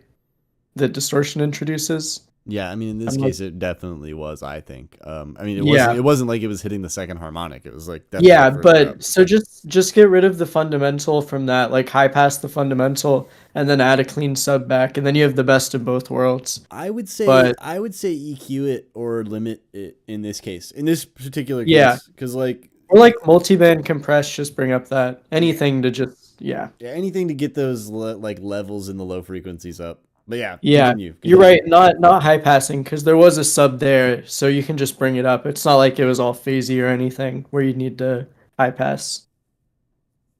All right, that sounds like questions 1 and 2 have been addressed. Question 3: do you think this track could benefit from tasty mid bass accents? I had some mid basses originally, but they got cut because I feel like the subs plus drums fill so much space in the mix. I don't know. Do you feel like this track could benefit from tasty mid-bass accents? If you're what's the quote? If you're asking it, then you know the answer. Yeah, I feel like I'll tell him though. I feel like I'll tell him though. Like the track doesn't need it. Like the track definitely doesn't need it. So it's like probably not. I feel like what you have here is nice. You had them and then you opted to remove them, and then you gave us the product with it removed. So that tells me that you, as the person who heard both versions, are deeming that the version without, like if they're subtracting from the track, like we talked about earlier, sometimes you can have too many elements doing too many things. If they're subtracting from the overall, especially with like, I feel like funk is just bass, a vocal, and some sort of distorted to fuck cowbell. It's like Dirty Dutch, and that's if you even know what Dirty Dutch is.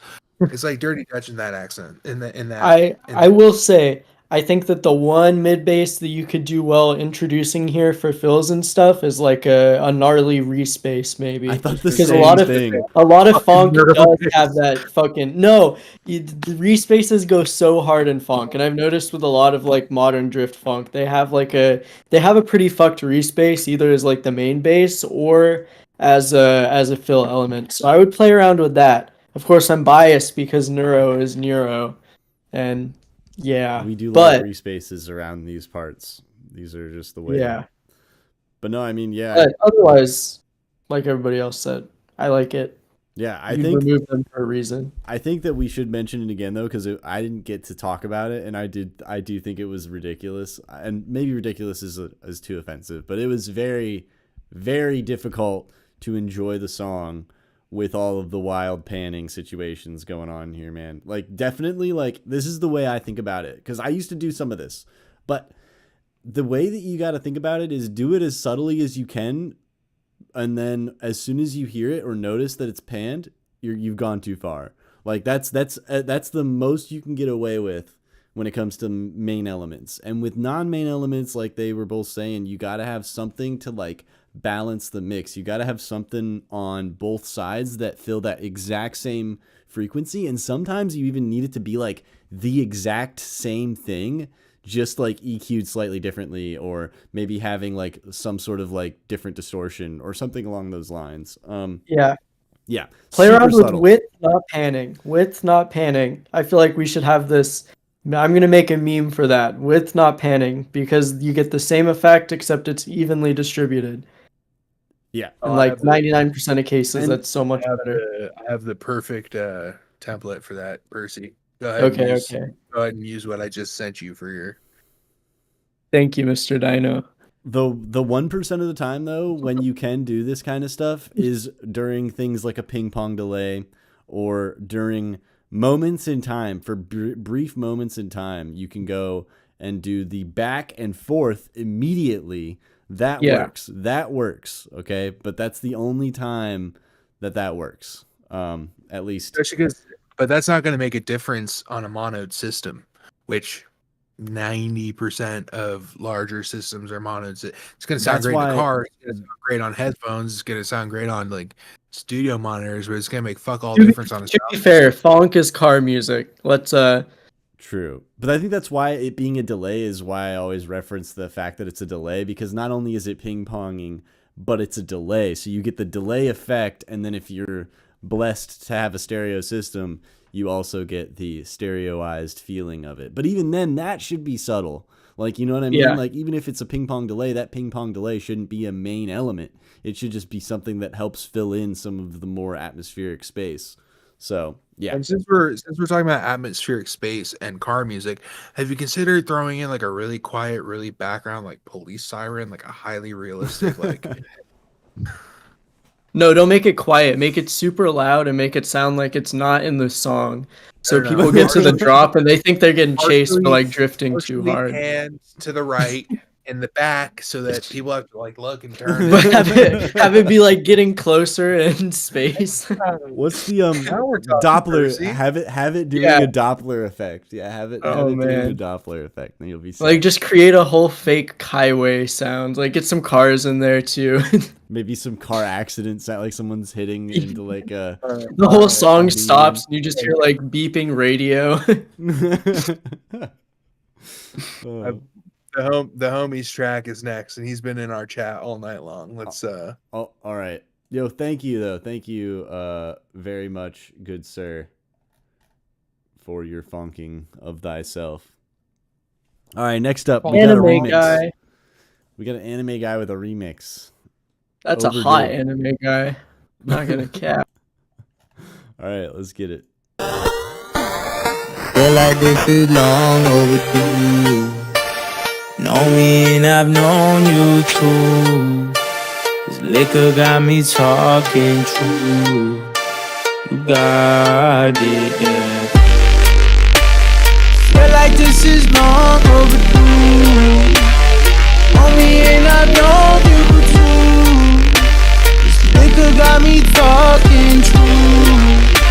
You got it, yeah. Stop playing hard to get to understand your pride.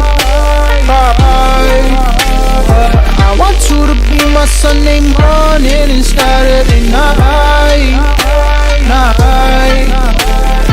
I got pop and got money and you felt that. Wasn't in your past so you held back. Now I got a little clout so the mouth come easily. I'm hot, you get high if the heat might easily. People can't speak to me. This is such great heights like postal service hoes twerking. Cause I'm being postal serving. If you know, tell me who's more deserving. Real one, real one. Feel like this is long overdue. Knowing I've known you too. Liquor got me talking true. God damn.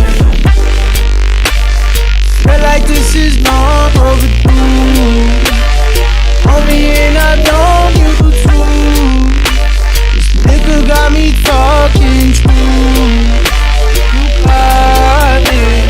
Tattoos all over your body, let me ask you. Did they need to hurt you more? Did your past dues? They always used to laugh, now we'll laugh too. Why we're fucking tattoos all over your body, let me ask you. Did they need to hurt you more? Did your past dues? They always used to laugh, now we'll laugh too. Why we're fucking. New entry, millionaire club. Come through, get millionaire love. Long distance, short attention span. You were teaching me too, I got lesson plans. You poppin', shit I'm poppin' too. Bad breakup, your ex got you poppin' too. I'm getting on, but soon I'll be off for you. I'm on tour though, so pull up when I'm stopping through. I can fly you direct, talk in person. Try to work it out, figure out if it's worth it. You switch dudes more times than I switch states. Didn't know when I was still jumping big states. Damn, I forgive you, baby. Good dick and cash is what I'll give you, baby. If I'm with you, baby, then I'm with you crazy. If I want you today, I'll continue daily. Feel like this is long overdue.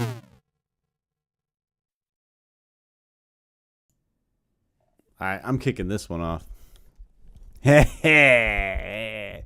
Nah. Variation with existing sounds. That's music.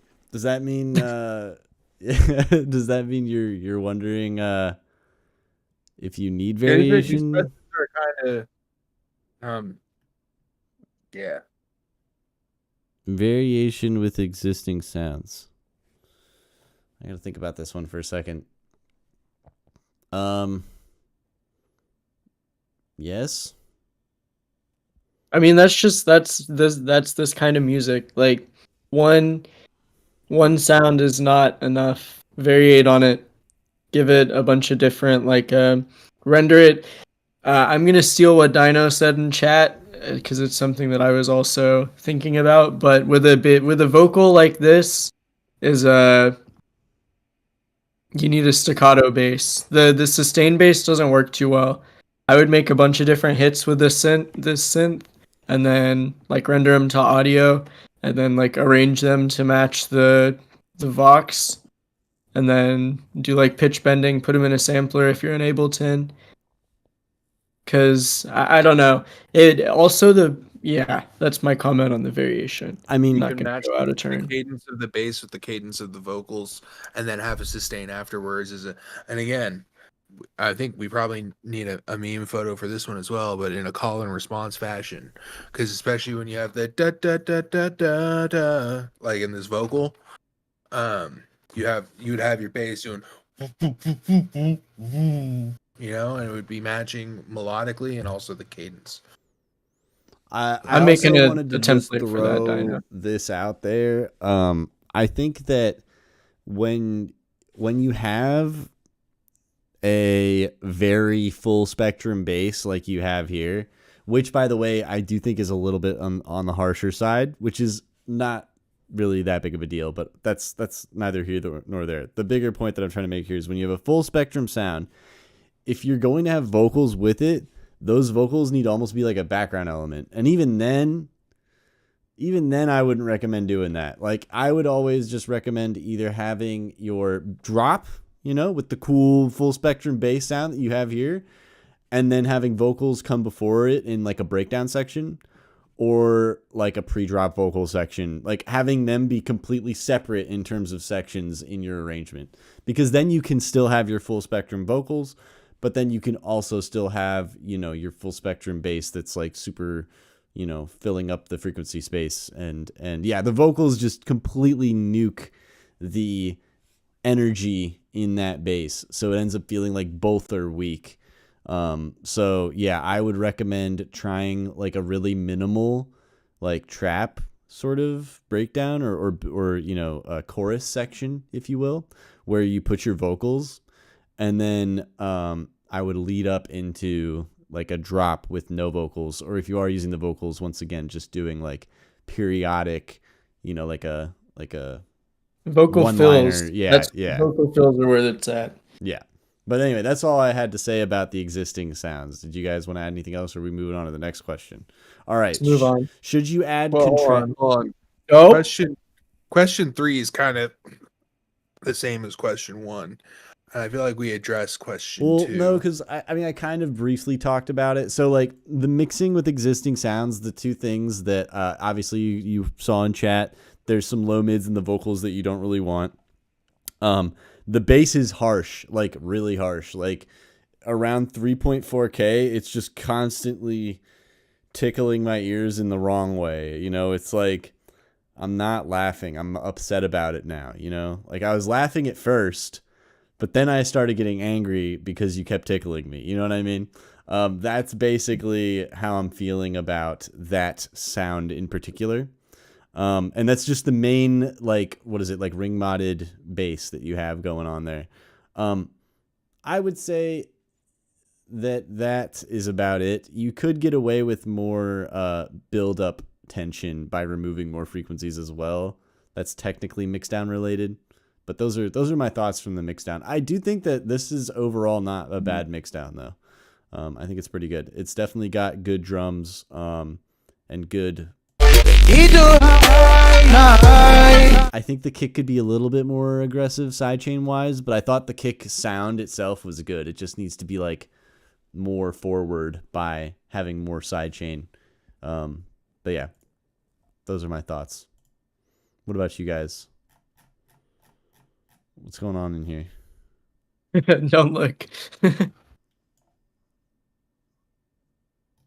But I think it goes kind of hand in hand with variation, but the mixing, like, have contrast, I guess. Contrast is a big thing in dubstep. Having stuff that bounces off each other, and that would be a good, like, separate your vocals and your basses and then have them contrast against each other instead of like smashing the two together is like my best advice for like mixing with existing sounds, I guess. Dino, do you have anything to add there? Are we on question 2 or 3? 3. We're on question 3. Question 3, I feel like it's the same as question 1. Really. I mean, mix it up with the sounds, unless you're talking about like where they fit in the mix, in which case I wouldn't even address that until you figure out the totality of the palette of sounds that you're using. Like, Yeah, don't it's try and kind of the same with perfect this. the mix until you know exactly what it is that you're using. Yeah, I was just thinking it's kind of the same with the second question too. Like, should you add contrasting basses and where in the phrases? Well, the phrases don't really manifest themselves until you have the other bass made, if that makes sense. I mean, like, Well, no, he could use the same bass and he could do the cadence staccato thing that me and Percy were talking about and use just one bass. It would not be very interesting. It would not be very memorable. I mean, it might be too memorable if it's the same thing. If you're like, oh, fuck, it's the same thing over and over again. But it's like, you know, it's Until definitely you- like really close though. I think your guys' idea is good, but I still think having another timbre is the way to go. Like if you really are trying to approach, yeah. if you're trying to approach like adding an instrument, like adding a contrasting bass, I would say add one with a different timbre so that way you can go back and forth between at least 2 different timbres. Yeah, More is contrast is everything. I'll say it Yeah. again. The classic 808 and the goated neuro. Yeah. That's true. There's a reason why those are like the Does that come classic through? combo Yes, it sound. did. Yeah. Yes, it did. What is Anyways, all I can say is try and I make, can see what you're saying, like doing downbeat then bass 2 then bass 3. You could do downbeat bass 2 bass 3 and then downbeat bass 4, bass 5, and then downbeat blend between basses 2 and 4, and then downbeat blend between basses 3 and 5. Like you like that's it goes back to what Percy said, like bounce out a whole bunch of different sounds and fuck with them and use them. And Like, if and you're that's using where a people synth, just watch my fractal technique tutorial video, and just keep going. Yeah, even if you're turning the knob like 2% with each one, it changes enough, but it also keeps the familiarity, which is a huge part of the fractal technique, is that it's derivative from the previous, right? Which is something that I talked about earlier. The guy that had the vocals from nowhere, like as long as it's always derivative, then the evolving sounds are good, right? But you don't want to just have it be completely different. But I like the tonality of the sound. Yeah, Brad's right; it's a little harsh. And like could fit a little bit better in the mix, but again, we can't address the mix until we know exactly what all is going to be in there. It's like It's a good foundation though. That's what I keep thinking, is like the foundation is there, especially with the sound design.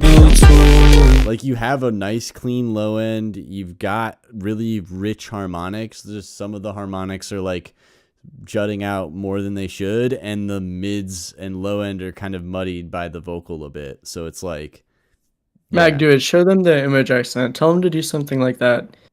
Like just the one you make a just bunch sent? of. Yeah, that one. No, don't. This one. Oh, okay. At first I was like, what Yeah, is not this? not.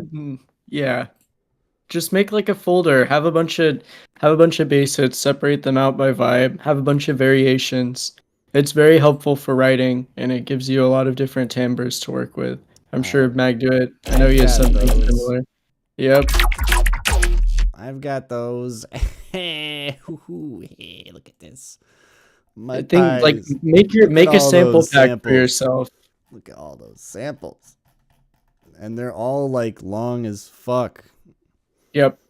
But yeah, I agree with Percy. That's big brain. I feel like everybody should get on the vibe of mud pies because it's just such a better way to write music. But then again, it's just what works for us, right? Like maybe other people just are more into the synth energy, which is fine. There's nothing wrong with like having a synth up in your project. The biggest issue is that without a doubt it's going to be using up more CPU than an audio sample. yeah, And it's just going to be it's harder to variate when you have just the synth. Like it takes longer to do all this stuff. And I think this is kind of like a creative philosophy thing, but I think it's a good idea to separate the sound design from the writing process.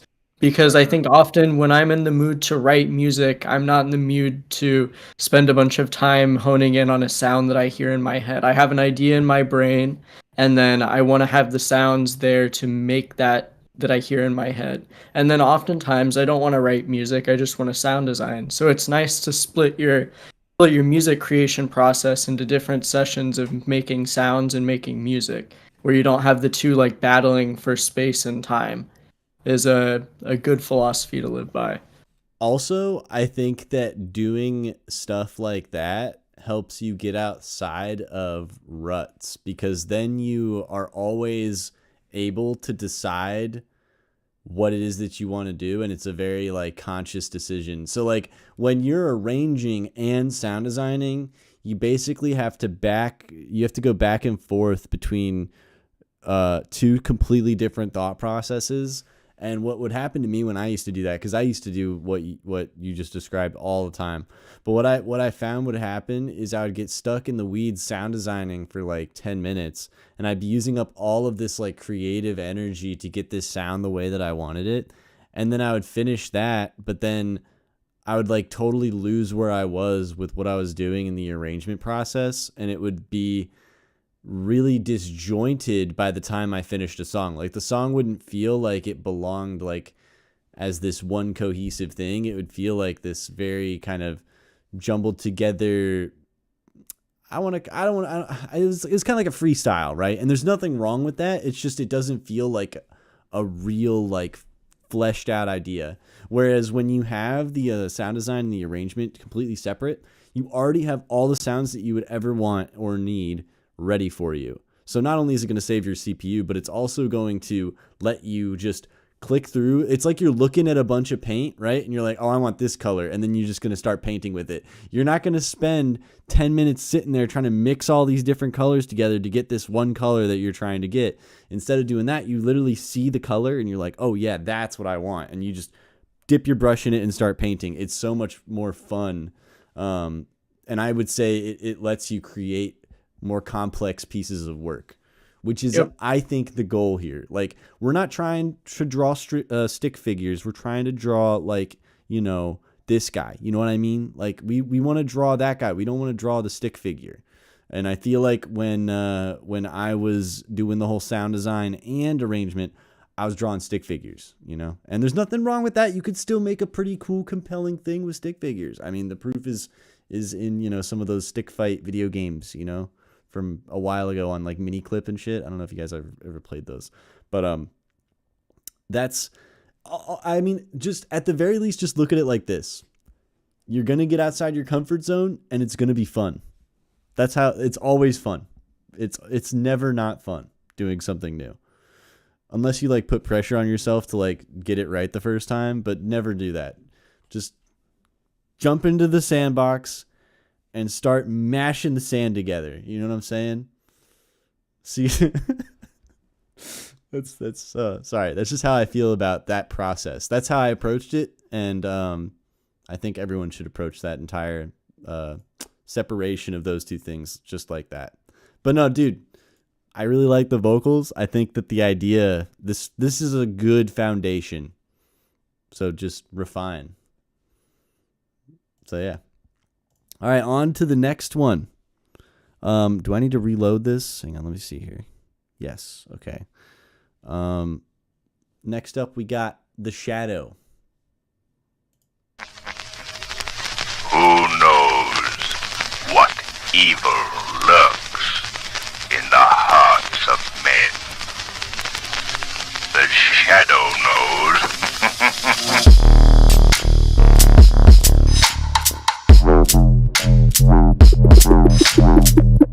Yes, works by photoelectric ray. Oh, what's that? Known to the underworld as the Shadow.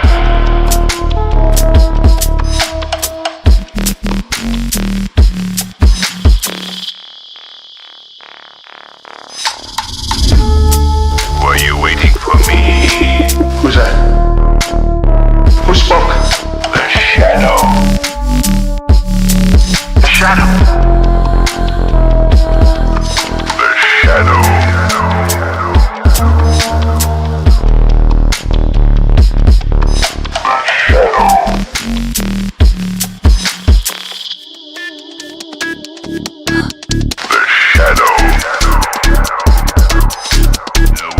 Crime bears bitter fruit.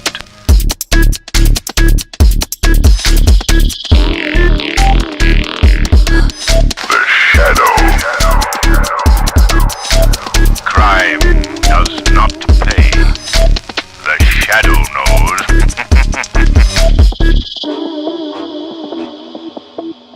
I'd give anything to contact the Shadow right this minute.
Shadow.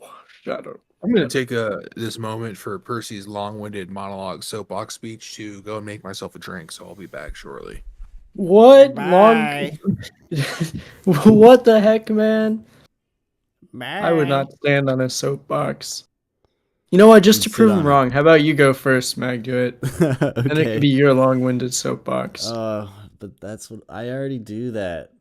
So that's like actually gonna be like, it's gonna hurt. It's gonna sting. No, I'm just kidding. Yep.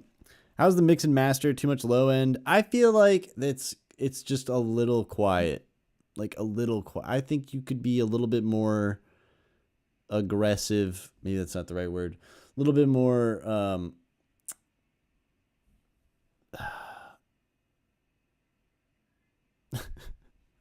Mean? No. You know what I mean? Like, I feel like the levels are just not quite hitting where they could be. And I don't know if you're clipping. I don't know if you do clip to zero or anything, but I would definitely recommend looking into clip to zero because I feel like that would really benefit this style of music. And if you are clipping to zero, then turn up the input gain on those clippers. But yeah, I also think that the low end is a little bit muddy. So it's not that there's too much low end. It's just that you have a lot of these harmonics that are sitting really close to the fundamental. And I feel like it is distracting more than it is helping. Yeah, I think that okay, yeah. So I would definitely clip these kinds of tracks because you're missing out on loudness that would really, I think, help it. But yeah, no. So the low end, I think you should high pass it and put a sub on it, like a dedicated sub. That's just my opinion. If you're really convinced you want to keep the basses the way that they are, I would turn down the second harmonic or third harmonic, whichever is the one that's right next to the fundamental. In this case, I think it actually might be Shadow. You can see how, like, when I was holding this down for a second, you didn't really have like a defined sine wave, especially on that saw bass. And I think that's because, like, in saws you have once again, like, it's all about making sure that fundamental is sturdy, and saw waves have a tendency to kind of reduce that. So you have to intentionally make the fundamental louder so that the saw wave doesn't feel like it's like overpowering in the low mids. You can go in the wavetable editor of your saw and like remove the second harmonic and turn the third down a little bit. That's like pretty good way to do it. Yeah. Simple. Yeah. But yeah, those are my thoughts on the first question. What about you guys? That's what I was thinking. I think the mix and master is pretty good. I like the vocals a lot. I think they're mixed pretty well into the track. Like Magduit said, it's a little muddy in the low end. I think you could. Let me look at the levels. I don't think that it's too quiet. I think it really is the muddiness. And then clipping to zero right now would probably be detrimental before you get those muddiness in the lows evened out. But once you get that second harmonic and third harmonic nerfed a little bit, then you'll be able to clip to zero and it'll be pretty nice. Yeah. I don't know. It's hard to speak on mastering when it's not gain staged up to proper loudness, I guess. Because flaws don't really expose themselves. Like all of the nitty gritty flaws, besides like the general muddiness, don't really expose themselves until you've gotten it to the loudness that you want it to be at, I guess. Or at least it's hard for me to pick those out. Yeah, Dino. Welcome back. Oh, is that all you had to say, Percy? No, you missed. I talked the whole time you were gone. He talked even before I started talking. Yep. So similar to the last track, you don't know what dish is going to be created until you have all the ingredients. You know what I'm saying? It's hard to say that this, you have a little bit of salmon, you have a little bit of dill, but you don't have the lemon or the black pepper yet. So you don't know exactly what's going to happen. It might have salt, might not have salt. So it's hard to say what the dish is going to be until you have all the ingredients. Just kind of like what Percy was just saying. It's Yeah, like the you said common- I was gonna soapbox, then you made a whole fucking food metaphor. What the hell? I like to Bro's whipping out the salmon on us. God damn. His excuse So- though was, not to go on a tangent here. I didn't know that you could deep fry salmon. Apparently, you can. You can deep fry anything. I thought you lived in America. we do. My uncle's mother decided to deep fry some salmon for us for Christmas. It was fantastic. If you don't have an 85-year-old woman deep frying salmon for you for Christmas, are you really living? I don't think so. Anyway, back to the topic. Do you find the vocals harsh? No, I didn't, but I felt like they could have been spaced in better. Do you think the second drop could use more ear candy and variation? I don't know. Do you think the second drop could use more ear candy and variation? If you have to ask, the answer is probably yes. And then any general feedback and thoughts? Yeah, I don't know. I liked it. Nothing was like standing out, glaring at me. I think Magda kind of addressed the thing with the sawtooth. It's always kind of I do. You always I don't. How do you guys not feel these vocals are like not just like painful though? Like, I like them. see, like so like the words themselves are fire. Like the whole motif, the whole like aura that shadow. it creates. Yeah, fire, straight fire. But the actual listeners, The vocals are about shadows, but they're stepping in the light a bit too much. you hear that? Shh, like the like plosives. shadow. I hope that's not killing your guys' ears. I apologize. Yeah. But Yeah, can you do that louder, please? Shh, quiet. Oh, I happen to be listening on 16-year-old blown out fucking studio monitors. All right. My studio monitors are the same age as Percy. So that is not. Take that back. Fuck you. But no, that put a de-esser on that. Put a de-esser on that, my guy, and your problems will be solved. Cause yeah, dude, you gotta watch out for the S's and the T's and all that kind of shit, dude. Vocals, especially if you're not used to processing vocals. But the more you practice it, the better you'll get at noticing it. But yeah, definitely look out for those, cause those are evil. Especially when you start making it louder and louder. Oh my god, getting hit with an S at like at high lufts is painful. It's like, you know when you're trying to whisper to your friend, but every time you say an S, it's like ear piercing. That's like, it's the same thing. Or like you're in the other room and all you can hear like this. It's that stuff, except fucking blasted on a big system. You don't want it. when people whispered me, all I hear is the high pitched ringing that I always hear. I don't know what you're talking about. Yeah, well, that's because you're like 50 years old with advanced tinnitus. Don't worry, one day you'll be here too, Percy. It's only a matter of time. Yeah. Your hair will go from that strawberry bronze to gray like the rest of us. No, even quicker no, because no, the hair no, color no. goes white fast, son. No. Don't even put this in my head. This will be the last time you ever see me if I go bald. I never said bald. I said gray. That's even worse. No, if I go gray, I'm going skinhead, you know? You just wait, brother. When the hair disappears from up here and it starts popping up like here and in No. here, It's the age of the hair transplant, brother. You have no excuse to be gray haired. they're gonna hair transplant out of my ears and onto the top of my head. Yes, maybe not the ears, you know, get a little bit of chest hair on the head. Depends on the vibe you're going. To fucking make Vin Diesel look like a man again. Wow. We're getting a whole OnlyFans snippet out of Dino tonight. Wow. All right. Anyway. All right. Wait, general feedback. Yeah, there was a tremolo part. Tremolo, however you want to say it. Yeah, say that again. It's tremolo, but that's fine. Whatever it is. Which part? I honestly don't know which part. It kind of happens it's either used as a filler at the beginning of a bar, but if you put it like right where that breakdown happens, it happens at the beginning of the breakdown. Which, by the way, the breakdown. Contact the shadow. That guy. Wow. Yeah, that's weird. What? That's cool. It's cool, but it's weird. I thought I it feel was like nice. could fit in. feel like it could fit in a lot better. Like it could come in from like silence a little bit better, maybe like get filtered in or something.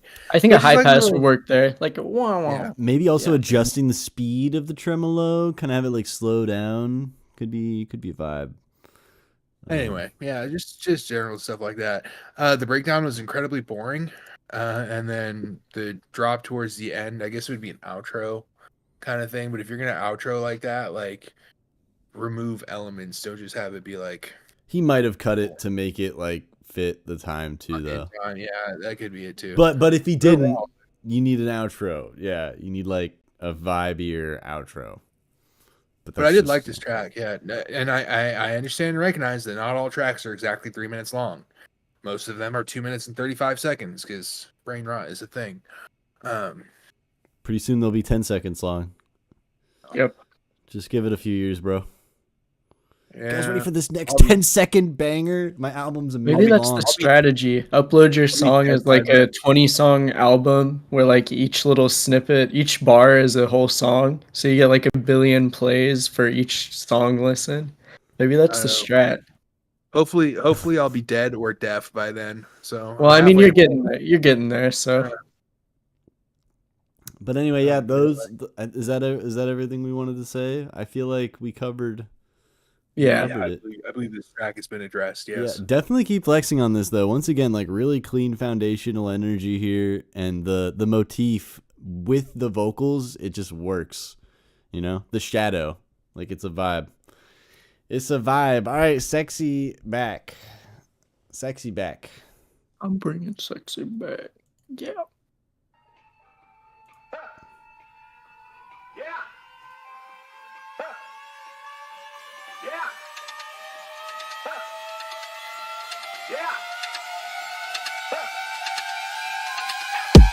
You ready?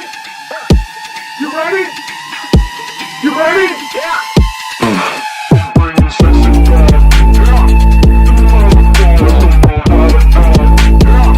I'm thinking special, that's behind your back. Yeah. So turn around and all the things inside. Yeah. Take up this bondage. Dirty babe. You see the shackles waiting on your slave. I'll let you with me if I misbehave.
All right.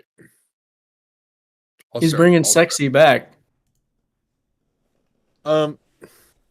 Seems danceable enough. Yes. Go ahead, Percy. Is it danceable for you? I saw you dancing. Yeah. I mean, I was dancing. Yeah. Maybe Bagging it. twerk, Yeah, twerking grooving. even if I was out of my chair, you know? Grooving, Claps going. moving. How's the no buildups thing working? It worked.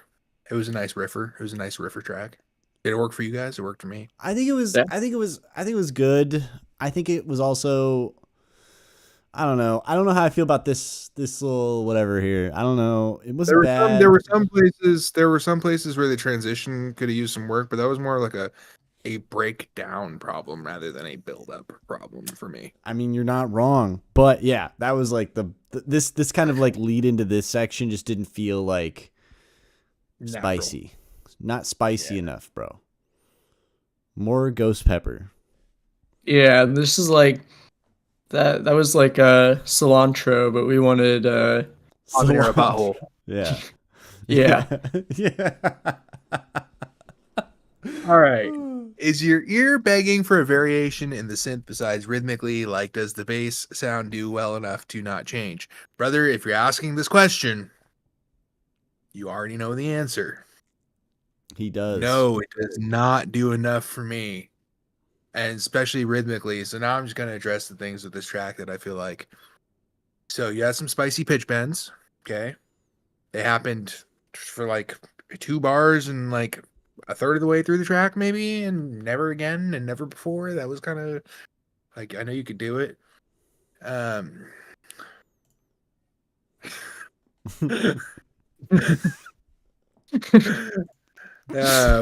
Percy's gonna say some stuff that's gonna get us demonetized. No, I can't say that. I can only allude to it. Okay. Ear is begging and not in the hot BDSM shackles way like the song talks about. Imagine this bright pink little kid said that.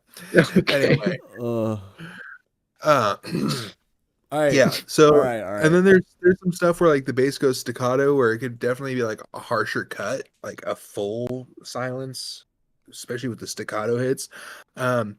Where's the kick?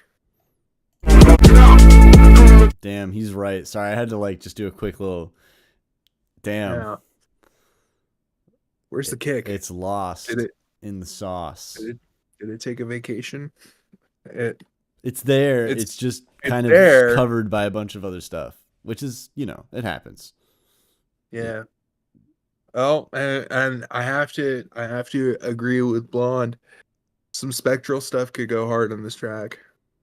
Like just some bass variation could go hard, fills, that kind of stuff. Resonator. Yeah, and then as always, like you don't have to use the vocal the whole time. You could use it for a bar start or a bar end. Yeah, I think it would be a good call. Like filter out the bass, then have it go like, "I'm bringing sexy back." Like I don't So know. like Yeah, you could use the syncopated in like an off timing rhythm, like going through like almost like a skanker rhythm, and then yeah, I mean it could be fire. And no, Mr. Sad Boy, it is Friday. See, I almost was like, so like up until about like a third of the way through the song, I was like, dang, okay, this is kind of an interesting way to use this sample. But then I realized that there was just constant like original, basically it's just the original track vocals, but like, yeah. And like basically by about a third of the way through the song for me was where I started getting bored of it.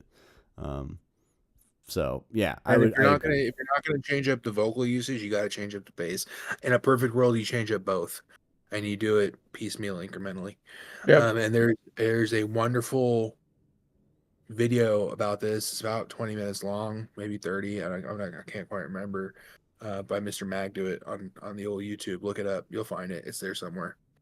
I call it the leapfrog technique. You want stuff to like leapfrog over different variations of the other element. Like you have your bass and then your vocals, and then like the bass might change and variate, and then your vocals can variate after that. Like have it be a stepwise thing is how I think about it.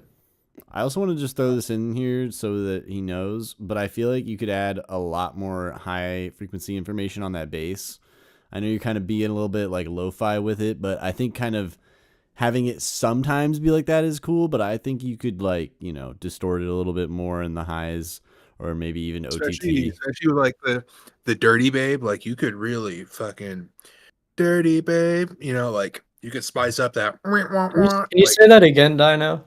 no, Just the dirty babe. you're gonna have to check the VOD for that, you perverted Yeah. child. Oh, I will be. Don't you worry. But yeah, is there anything else we wanted to say? I'm just making sure that we covered everything. No, I really liked it, and Blonde's right. More people need to flip this, and maybe when you resubmit it next week, Blonde will be here to give some feedback on it. you Yeah. know? Yeah. But no, that was a cool track. I think the idea is cool. It just needs some, as is tradition, some refinement and some variation. But yeah, very nice. Very nice. All right, next up. Oh my gosh, what a wonderful vibe. This is a vibe indeed. Dream Woven.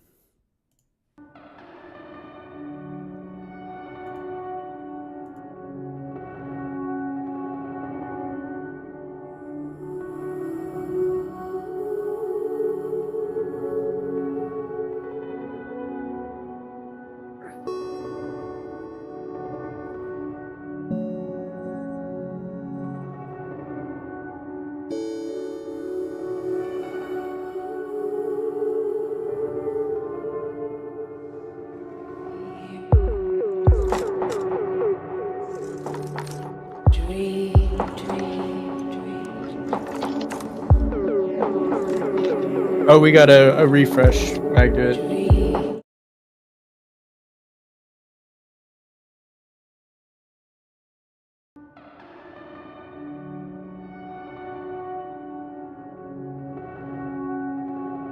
I like the other picture more. Did we really refresh for a photo and not the track?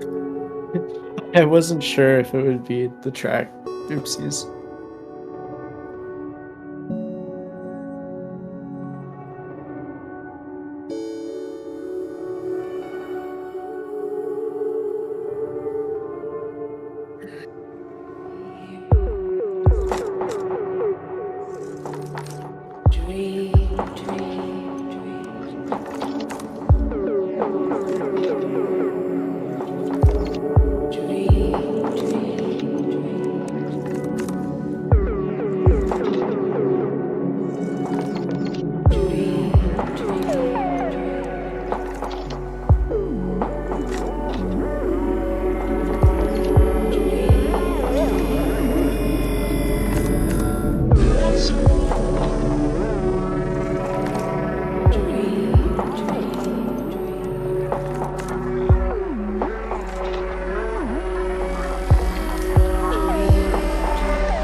Oh, I know this is right up your alley. You better go Yeah. You guys first. remember earlier when I was talking about being moldy? This is what I'm talking about, kids. So I'm just gonna read out me and Percy's chat back and forth here. Background clap, gotta go. Doesn't sound good. There's a weird like percussion clap that's going on. It sounds really low bit rate. And in a track like this, something like as pristine and clean as this is, like you don't want anything that's not like perfect.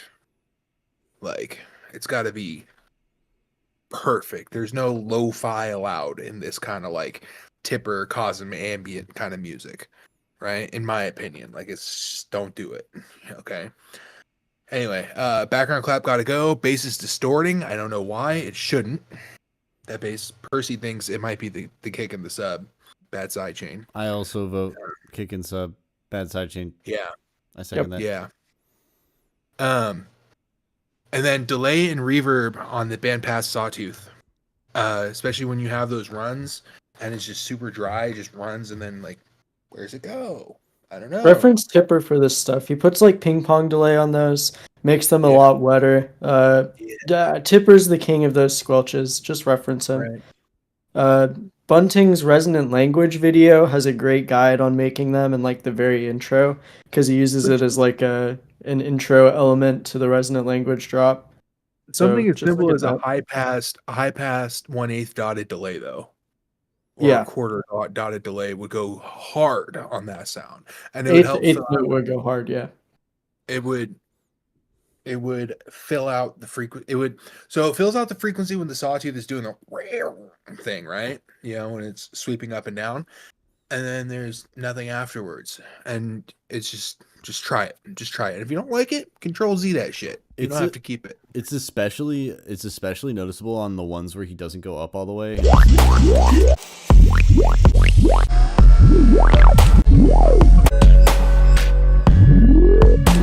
Like it's super obvious on that. Like Yeah, if you had that there going should into be- a delay, it would go crazy. Yeah. Also, high pass the original band pass saw because sometimes when you're doing those low ones, it gets way too close to the sub frequency, and you want those to be like maybe you're even using a low pass with resonance instead of a band pass with resonance is what it sounds like.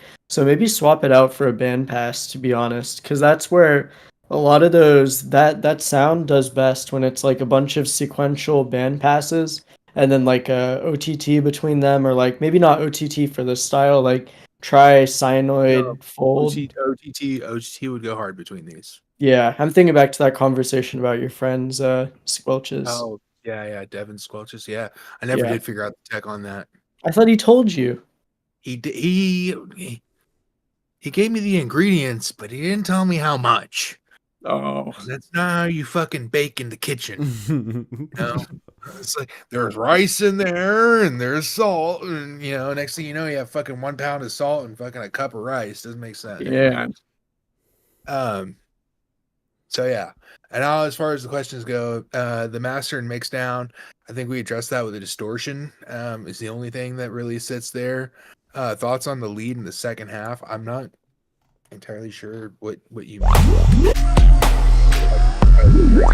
High-end background atmosphere effect. I wouldn't call No, it. I think that would be the lead. band pass squelches. Sawtooth is the lead. Yeah. Right. Give it some delay. A little bit of reverb, and make sure that delay and that reverb is sitting. So like, what I would do with this is I would put an EQ before the delay, right? And then you can have it. I mean, you could do it after too. It doesn't really matter. But before, after, either way, you want the delay having not as much like frequencies. What are you doing? Not as much frequency stuff as everything else, right? And that could do that. And then reverb, but just be careful with that mid build up on the reverb, especially with the mid heavy sound like that. And then the way it's going there. You should, sorry, can I interject real quick with the reverb thing? Just use on the reverb, do like you can modify like the decay rate per frequency on most reverbs, or like do damping and just put like have the mids damp quickly, so that way the highs will ring out and the mids still get reverb, but they won't build up because it decays faster. So let's we're just looking do that there. we're looking for sparkle here. Yeah. I wouldn't high pass the reverb though. Still, you still want those mids. Just make them decay faster with damping. And then as far as extending it goes,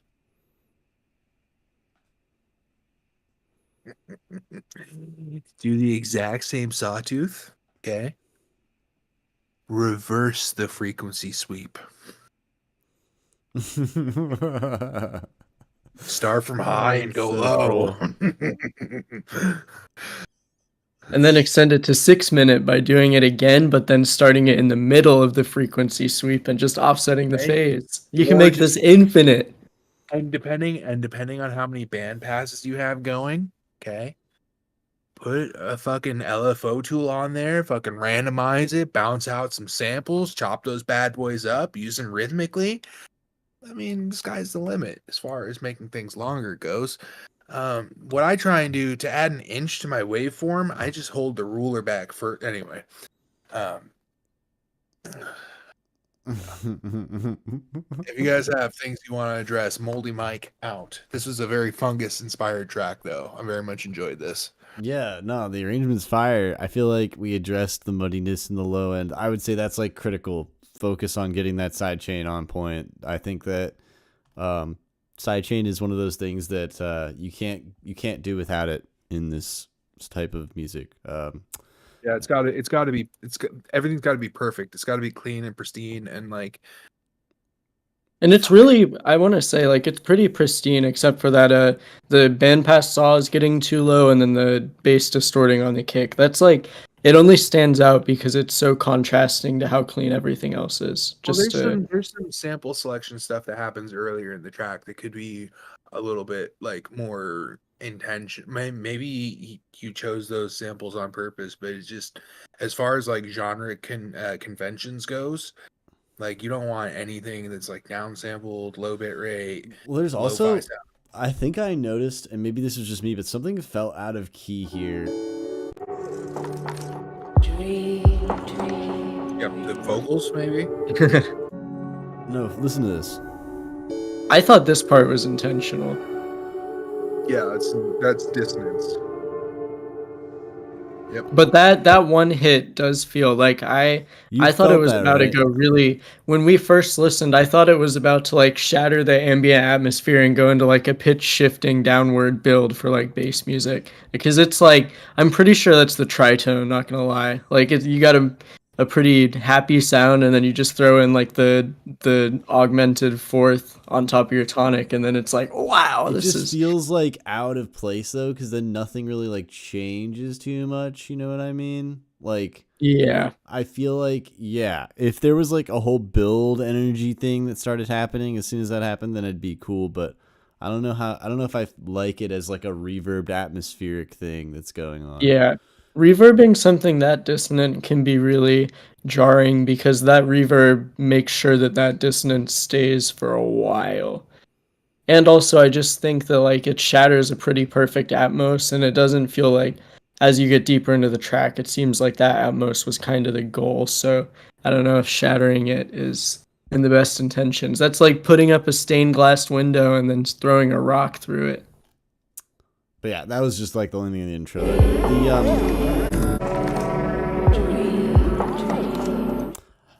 I don't know if I like the dream delay vocal thing either. It's not Yeah, bad. the vocal could probably just go. Yeah, that's kind of what I'm thinking. Like, I feel like it just takes you out of the atmosphere, but like doesn't really give you enough cool, awesome, feeling to like warrant it.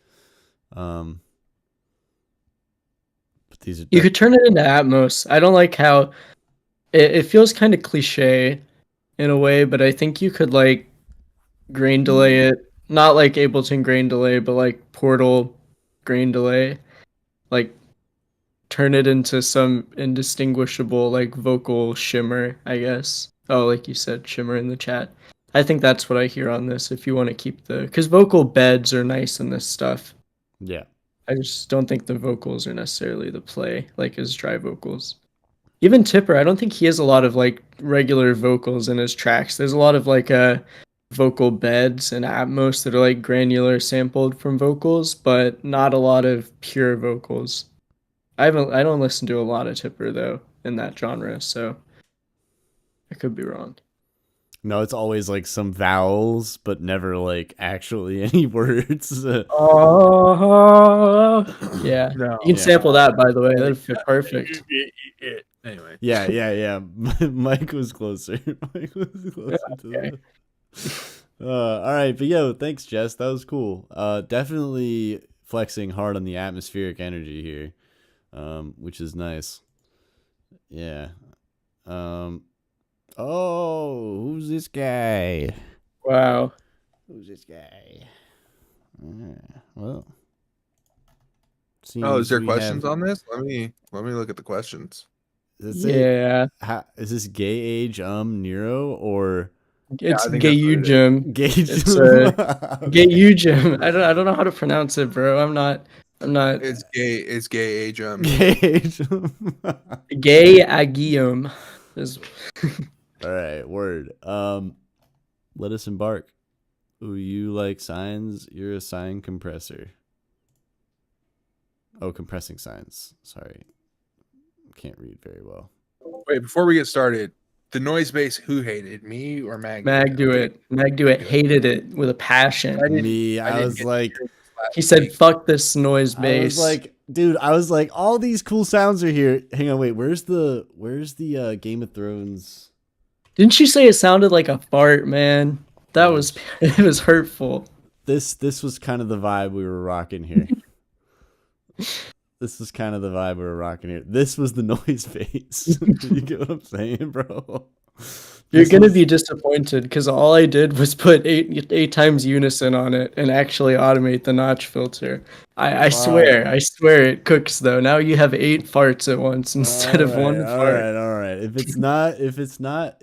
it doesn't feel like a fart that I can detect, it's like a smelted delta situation. I can't smell it, so then I can't say you dealt it. That's how. So that's how it before works. we get started, drop 2 is uncooked.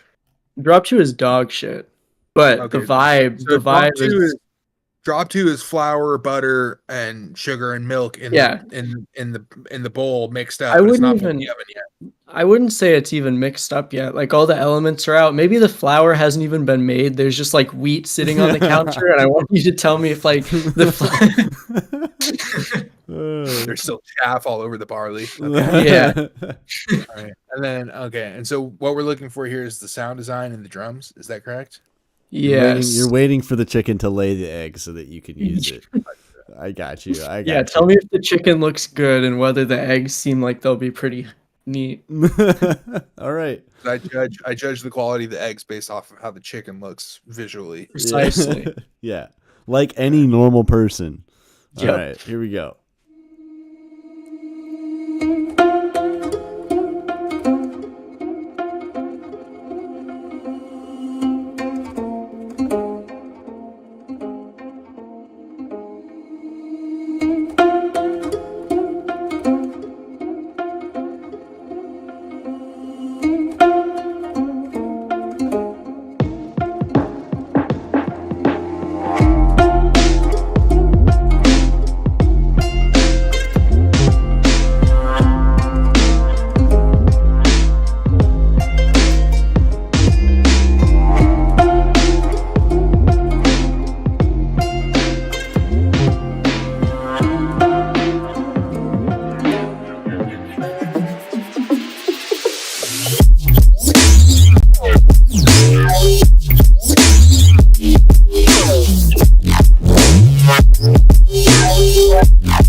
So hopefully you see what I mean about the second drop.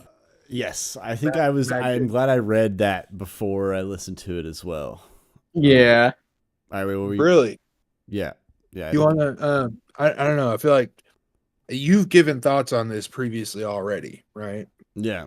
I mean, do you want to give your thoughts first? I can just see. I mean, this is a first listen for me, so I feel like hearing what you have to say about it will adulter.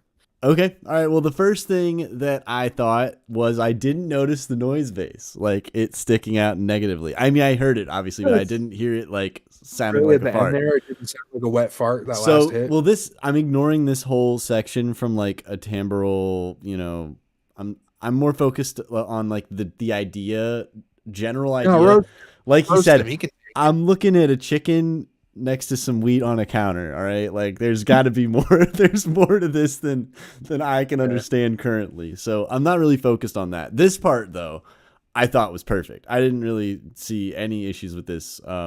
Like I said, like the last time you addressed it and it's solved. Okay. Noise base far better. I agree with you. You already know that you should. Yeah. Transient shaper is what I'm going to throw on there. I think they need to cut through a bit more, probably. Maybe even switch out samples. I think parallel saturation would go hard because your drums are really, really dry and there's not a lot of them. So they really need to like fuck, you know?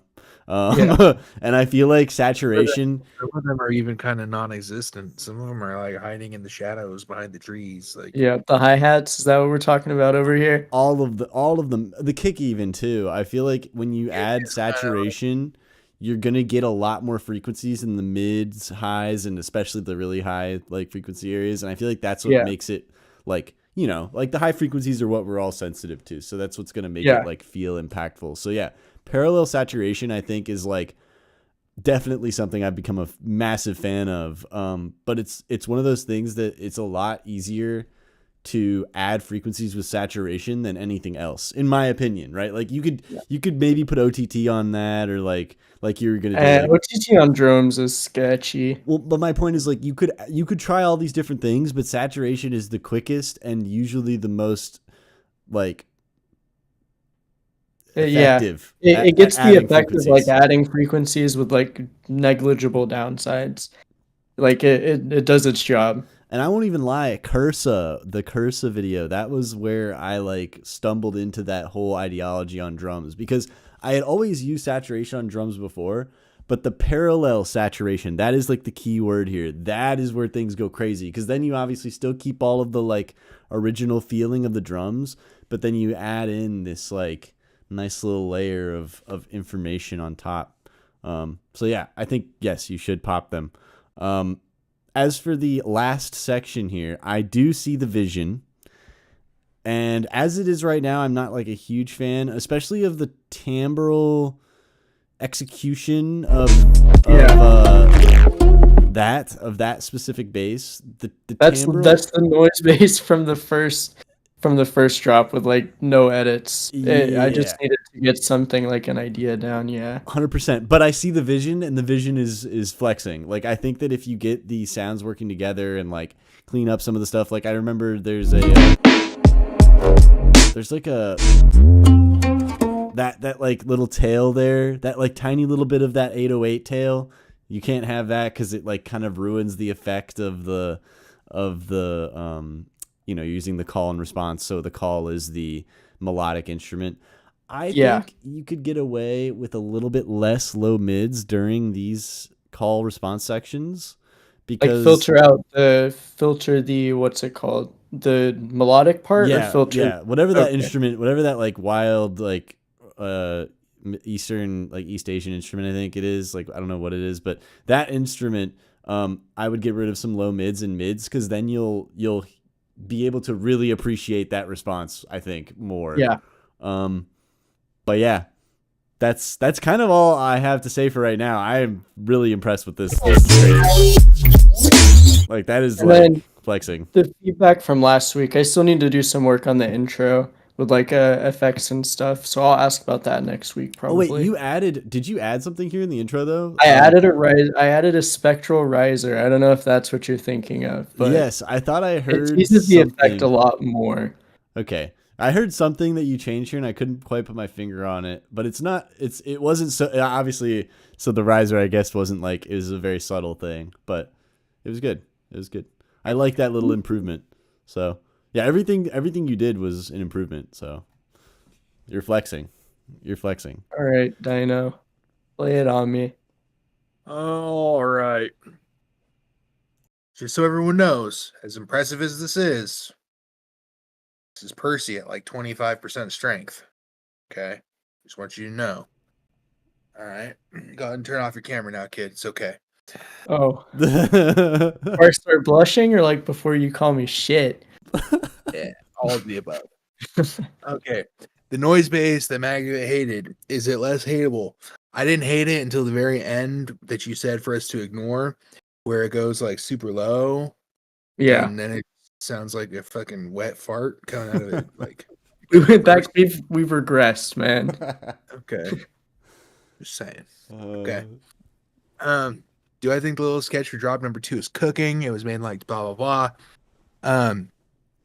I wouldn't be able to recognize that it was made in any less amount of time than the first drop, because the first drop is so small it could be my dick. At what point am I supposed to catch a groove and dance to this, bro? Hey, In the you're first- not. in the You're too first 5 old. You're seconds not of on the the drop Zoomer. when it's You're over not in on the 3? Zoomer vibes. What? But that was okay. I have a lot more samples of this, like the spectral type now, so I could probably extend it. That was my main thing, is I was running out of good hits from that mud pie, but I should probably. You know That's what a good happens when you idea. run out of, you know what happens when you run out of good hits? You Yeah. put a little bit of an effect on the hit and you fucking reuse it. Okay. Well, but that's gross, because then I can hear it and I know it's the same hit, and then I feel But only weird. you know it's the same hit. Yeah, but I Yeah, can't that's not. I not- can't be another okay. person. Okay, but look, okay. I don't know, Yeah. and I don't care. Or you could just Only sound you design a know. mud pie of hits. Dude, I forgot how to make these sounds. I've Oh, I have damn. one mud pie with this section in it, and I can't. I've like gone through the mud pie because I know how it started. Are you talking about spectral sounds? Because that's like No, the most this covered thing right now. specific thing. It's like I don't know. I'll talk to you about it after the Send stream. it to me and we'll cook on it. Yeah.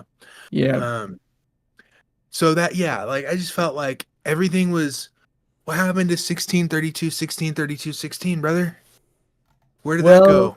It's My problems here are 16. not the sound design. The sound Yeah. design's spectacular. We know that, okay?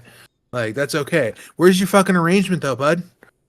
It's like so what I was planning on doing was having a like okay, so this is gonna be like set opener vibes, so I should probably switch this. But I wanted to do 32, 16, 6 or 32, 16, 16, 32. But I think I should probably reverse that and have the second drop be the one that's 16 and have the first drop be 32. Because if it's set opener vibes, then you want that first. you want people standing around waiting for 4 times as long. That's as not how the math act- works. I know. Is it? Because Is it? 16, Because 32 16 is plus half. 32 is 64, which is 4 times 16. But it's 30. Oh, I'm not. You're too old to do math. I How think am I your too brain's old? going. In what world is 64 not 4 times 16? Well, no, it's 30. The first section, the intro and build, is You said 32 and 16, 16, 32, okay? Yeah. So I'm imagining 32 bars of an intro, Yep. 16 bars of a drop, 16 bars of some sort of break build, 32 bars of an outro. Am I wrong? Yes. Well, no, you're right. So that would be 50% which drop, point- 50% build. And when do I get to shake my little ass? When do I mean, get to you can twerk? shake whenever. Slut twerk. When does that happen? Well, that can be after the set. Just meet When me out does- back. Everyone's just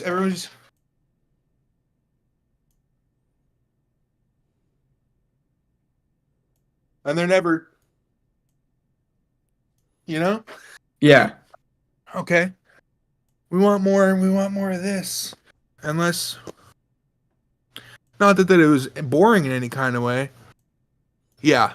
Yeah, I think Magda is right there with his analysis. Not OGC, not ag code, not not good. Yeah. That's all. That's all it really is. 48 bars of like, yes, 32 bars of anticipation and build is good, and it pays off for 16 bars. I need the first drop to be 32 bars is what I'm hearing. At least have it be equal to the set build introduction. In fact, with the sound design that you have and the type of stuff that you make, I would even argue that you can do 32, 32, 8, 32, 16. And like have the 8 would be like another build into another drop, and then have the 32 bar drop after that, and 16 or out. if you want to get really spicy, and you're set on doing 32 or 16s. I know Magdu has kind of played around with this, but it never really made it into a track. I've played around with it, hasn't really made. You could do 32, 16, 4, 16, 4, 16, 4, 16, 32. What the fuck? What I've done though is 16, 32, 8, 48. Yeah. That's just so hype. That shit's so hype. A drop that's like 3 sections long is so a vibe. So I need to just play this against a volume track and reference that, because I like the that is like big brain. monotony is a good kind of spectrally sounds. I'll just and he likes that atmospheric intro, so I'm gonna do that probably. If you do 32, 16, 4, 16, 4, 16, 4, 16, 32, you have now, that's the same as doing 32, 32, 16, 32, 32. Yeah, but it's with more interesting variation, I guess. Right, and you just use those little 4 bars as little turnarounds, which is something you could very easily do. You could use that as an opportunity to do a key change. If you use those same sounds and you transpose the key a little, and maybe you fudge up the chord progression a little, I know you have the tech to do it. Yeah. I could even use I could implement like the idea I have for the second drop and use that like melodic as a turnaround for those little 4 bar. There you go. That would be a good. Yeah. And that way you're keeping things fresh. You're keeping them short and concise like you like to do. Yep. Right? But you're also giving people opportunity to, and plus 4 bars, like it drops out, boom, boom, yeah, boom, boom, boom. I can think of boom, a few good songs that do that and too. it's So I know what to reference it against. Okay. Yeah. How are the drums? Are they popping or should I pop them? Drums are fine. I think Twan is right. You could definitely use a clickier, more transient, more mid-heavy kick. The hi-hats, like, whip open that copy of Shaper Box, son. Yep. And sidechain the hi-hats to just the high end. Just dip the high end a little bit, exactly. Or the new Pro Q does it. I mean, fuck Soothe. I don't have that one does yet. It too. You could do Soothe is a little bit better than the new Pro Q, by the way. Yeah. And make a little space, or pure unmask, which is literally the sauce. Or sidechain ring mod. Your options, you have so many choices you can do. Yeah, ring mod sidechain is free though, so yeah, shout out to ring mod sidechain. That's actually a good use. But just make a little bit of room for the transient on those hi-hats, because you don't need to make a whole bunch of space for them. You just want to, and like, if I hadn't read the question as to like about your drums and I wasn't looking for the drums, I would have noticed that the hi-hats were kind of buried. Yeah, I would have said something about that, right?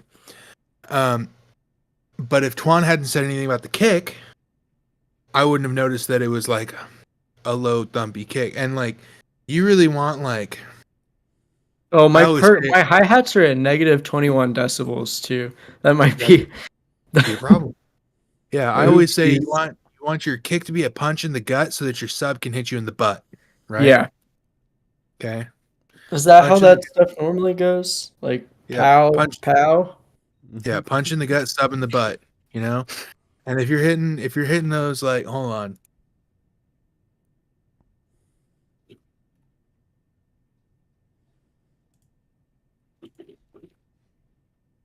1 second.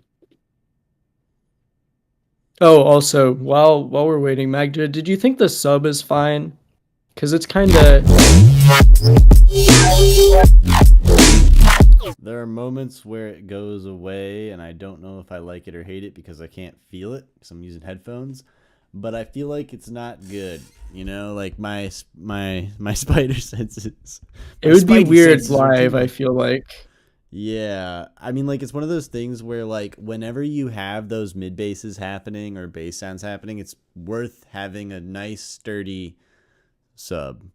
Even because even Yeah. on respaces, what I've been doing recently is whatchamacallit, having like one sine wave underneath it, Yeah. depending on Or you how can layer like forward it a is. you can layer a non-unison saw wave at the bottom too.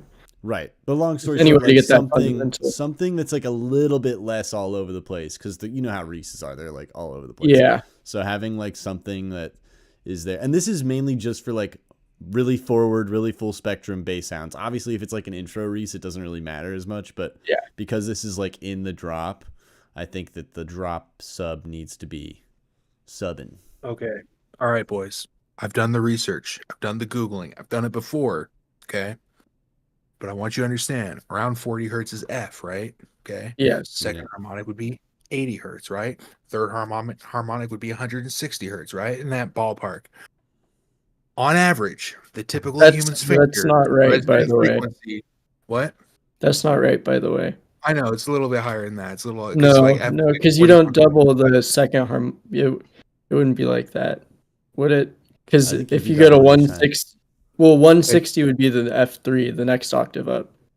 right, which would be the third harmonic. No, because the third harmonic is the fifth an octave up. You're Or right. You're right. Yeah. But every octave would But be doubled. Every Sure. octave is doubling. Anyway, Yeah. doesn't matter. Okay. The point is, if you're hitting that F, okay, on average, the typical human sphincter around 161 hertz, the resonant frequency. You want me to make them shit? Is that what you're saying? Brown Okay, note is so when actually I an say- F. Is that what you're saying? So what I'm saying here is if that kick hits you in the gut, and then that sub pushes you up the butt, I'm just saying, can go hard. We need our top scientists on this. Thank you. And Dino Thank is you. the top scientist, apparently. Done the research. I've stood in front of enough subwoofers to know that you can definitely make different body parts vibrate and tingle. Okay. All he needs now is a monocle, and then I might just believe him.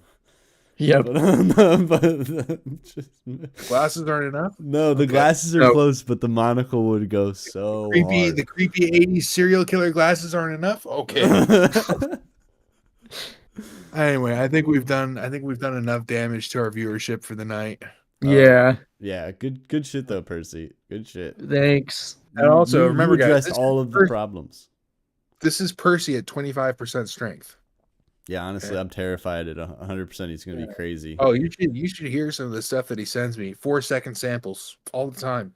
And I tell him, just take those 4-second samples, put 4 of them back to back, and there's your fucking 16-second shit. Yeah. That's a whole song these days, bro. 16 seconds. That's a Dino, whole all of song. those are getting turned into bass loops for my sample It's enough pack, to- though. it's So I've enough been to reduced turn to you- 0 whips.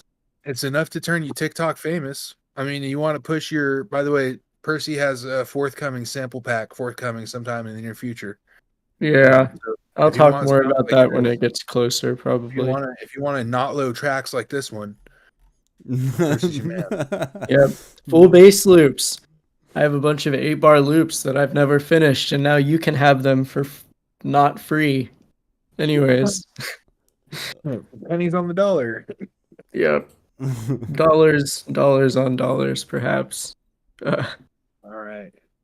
All right. Oh, here we go. Raw dog. Next up is me. I did another master / mix down of this. It's been a while. It's been done, like dude. It's done. no. But I wanted to make it better because there was this researching of things that I did. This would be like the streaming version of the track because after You doing pushed 161 hertz. Okay, I hear you. well, not Well, not only that, but I also decided to clip the master and work around the clipper because what I learned is it's totally fine to have a wave file that's clipping past 0 dB if you're playing it live out of some speakers. But as soon as you upload that to anywhere, it's going to sound like shit. So this is my attempt. Yeah, this is my attempt to remedy that. And it's through SoundCloud. So this is like where you would want to hear, like, yeah, because you've heard the original one already. So this is like the SoundCloud squash version, you know? Did you know that waves actually can't go over 0 dB, like from the file? Yes, It's but a what weird- it does, it's artificial information though that affects how the compressors work on the streaming platforms or limiting. Yeah. That's basically what the issue is. So yeah, that's why I'm doing it. You know who would have the exact answers to what the tech actually does? Our boy Raph would know exactly what it's Yeah. doing. Well, I mean, even on that's the thing I'm saying is like those. I looked into it. Those files that you brought up last week, they were over like 0 dB or they were red. That's because clipping detectors and software don't actually look for stuff going over 0 dB for like a bunch of reasons. Because wave files can't encode over 0 dB. So even like those files that look like they were peaking, it's just because they're hitting exactly 0 dB for multiple samples in a row. So I just wanted to.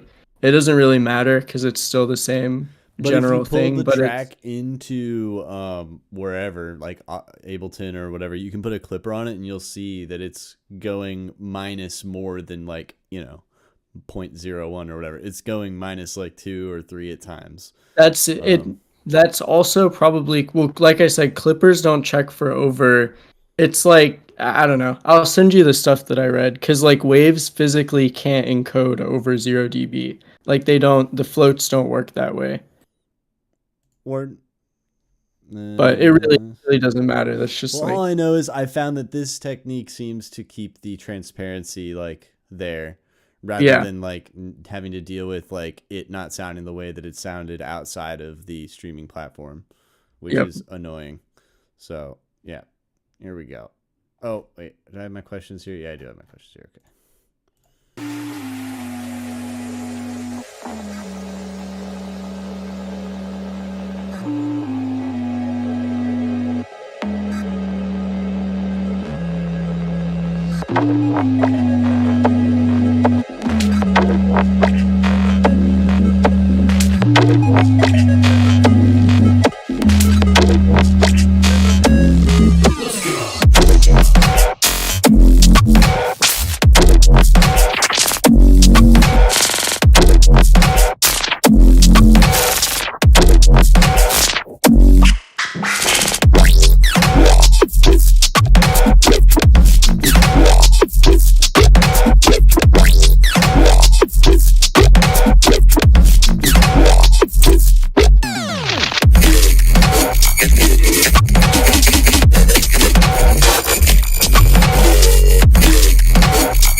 That was a tune. These questions look awfully familiar, Mag. Do it.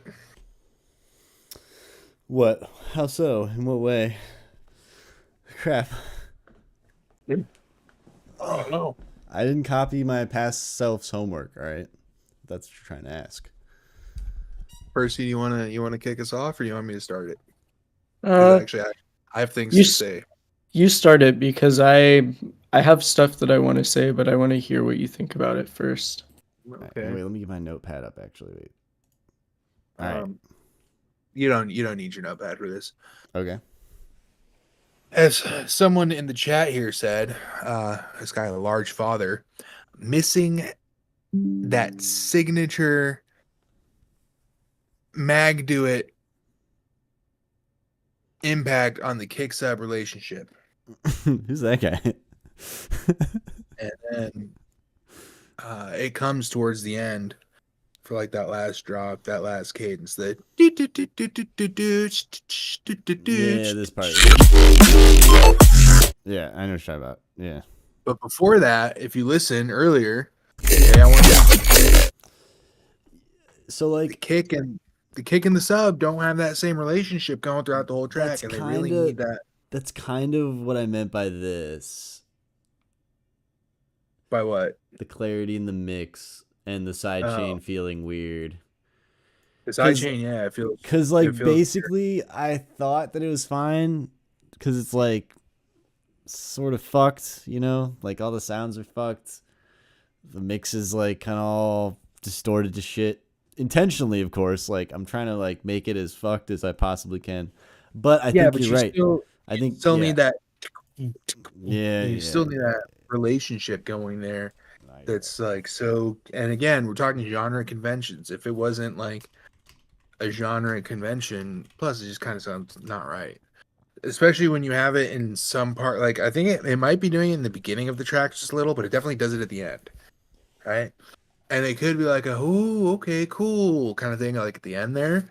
But I don't know. Just feels like that's kind of what I'm using it as. It's like, oh shit, like everything is like. See, but this is proper not like the last track we listened to.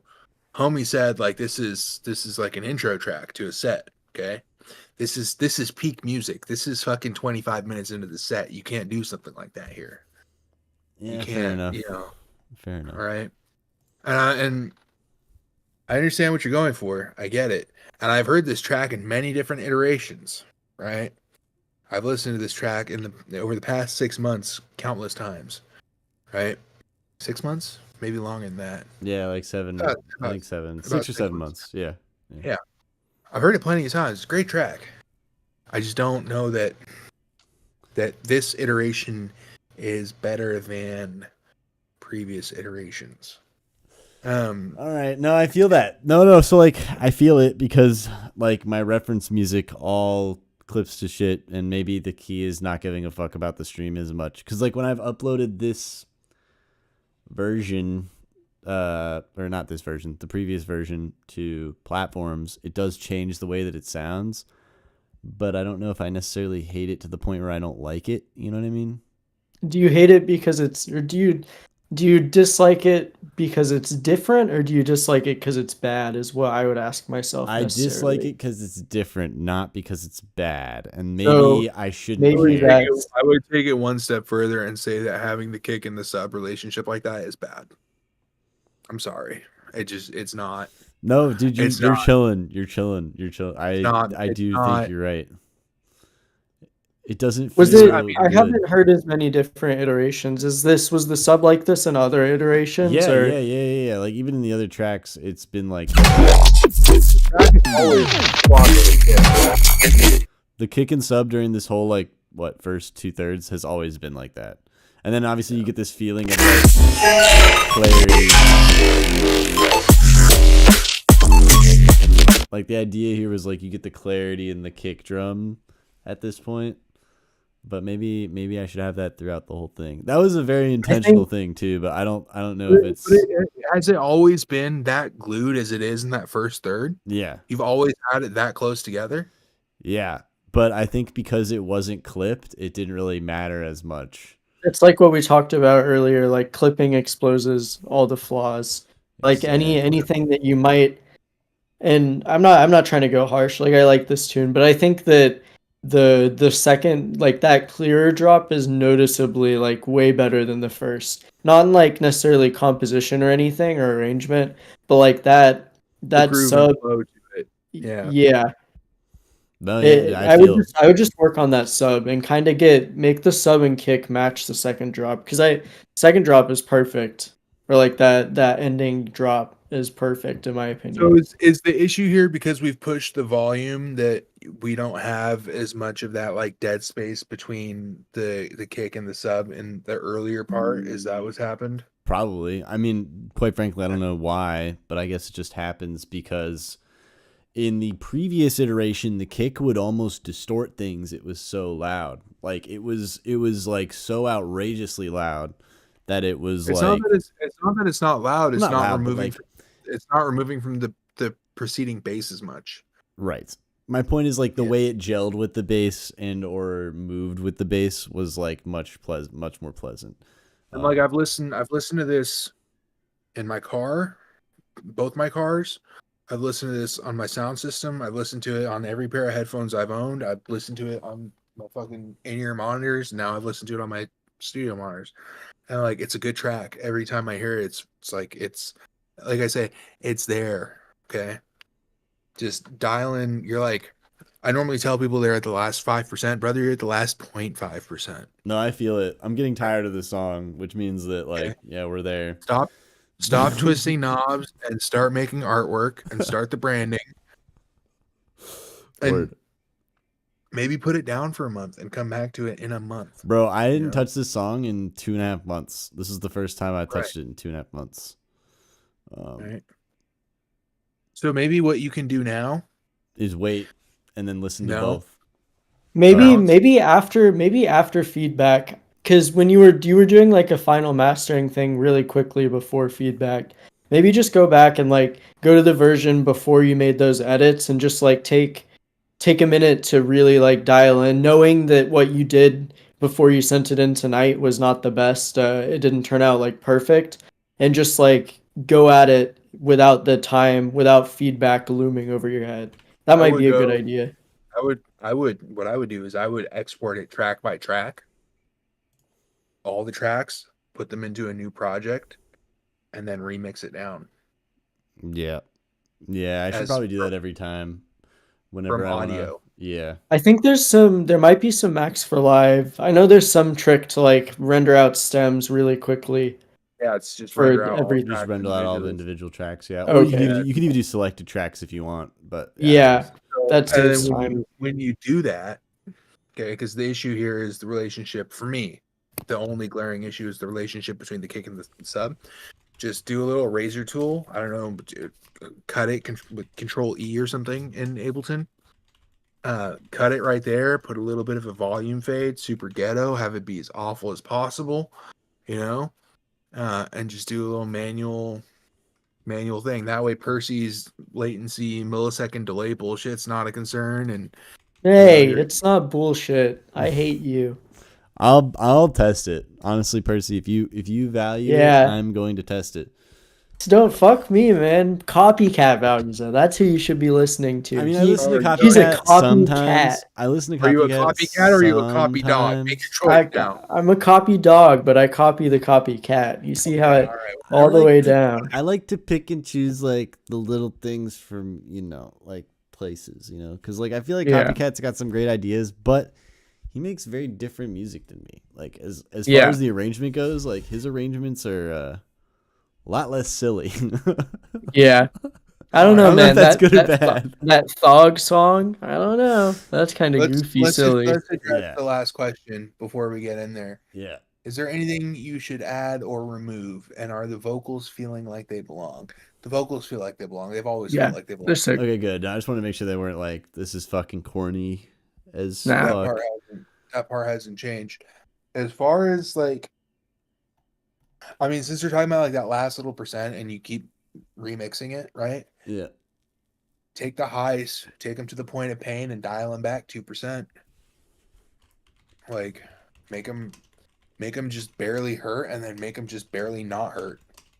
You know, Yeah. I feel like you can put, especially with the top melody and the effects that you have going in this track. I feel like you can push those even further. Like make them just, because people are gonna be wearing little ear things at the show anyway these days. You hope.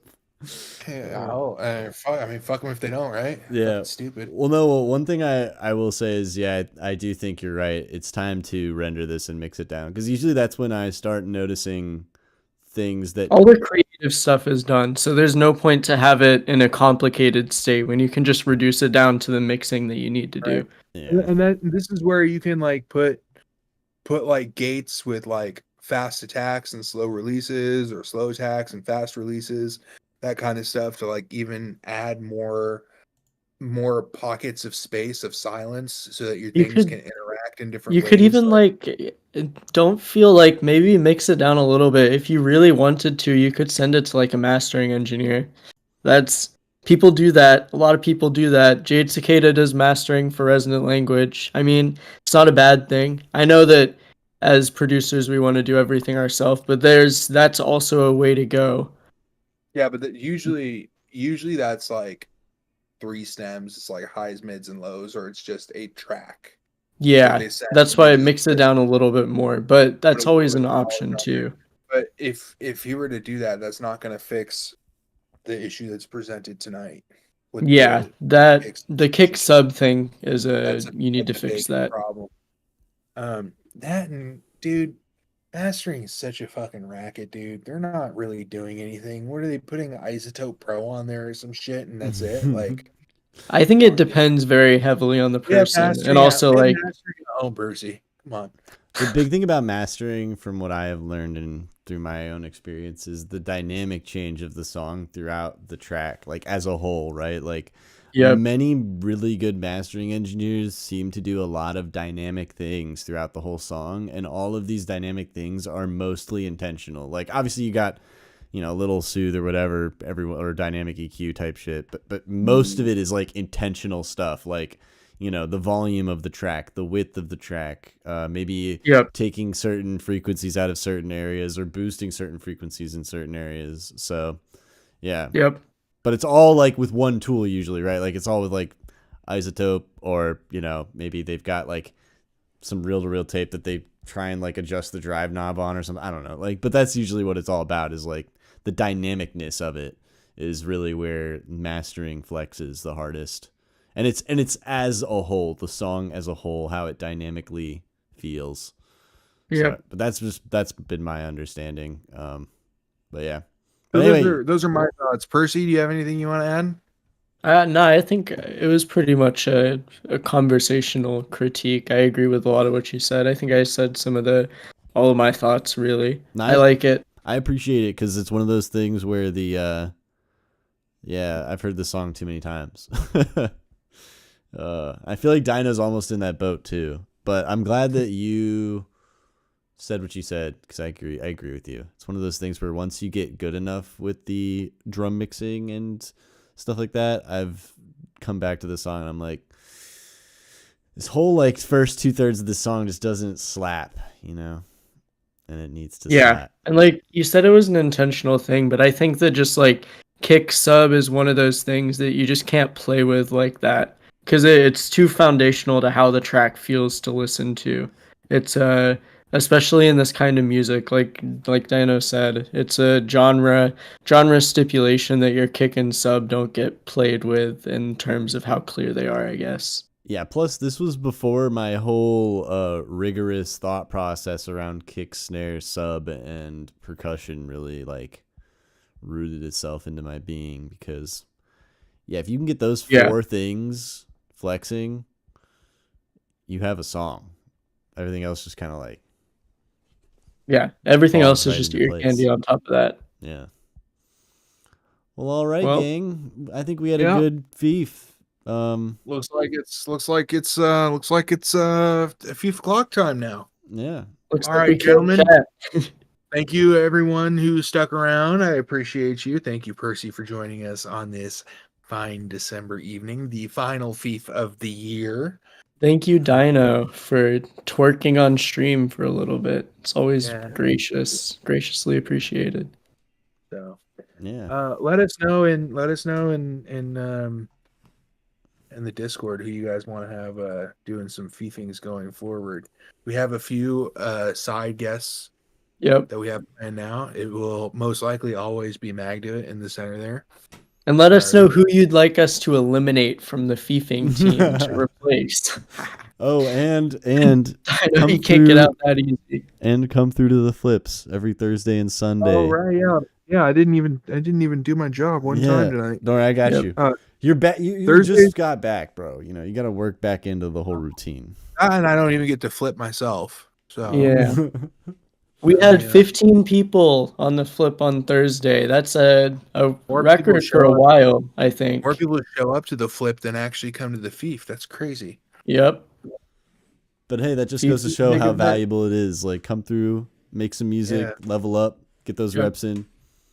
It improves you. Every night. That time limit helps you learn how to make decisions quickly without getting hyper focused on small details, and that's a big part of actually making music.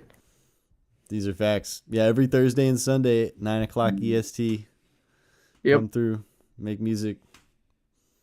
Love you Also, guys. I need everyone in the chat to simultaneously tell me not to spend $300 on a new pair of headphones. Just Buy more Don't headphones. do it. No. Buy more headphones. Buy more headphones. He's fucking got headphones like I have, he's dude. got like 50 pair of headphones probably.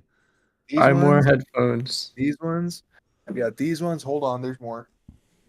This dude's got way too many headphones. You don't have enough headphones, Dino. Think about how much better your mixes would be if you just had that one more pair.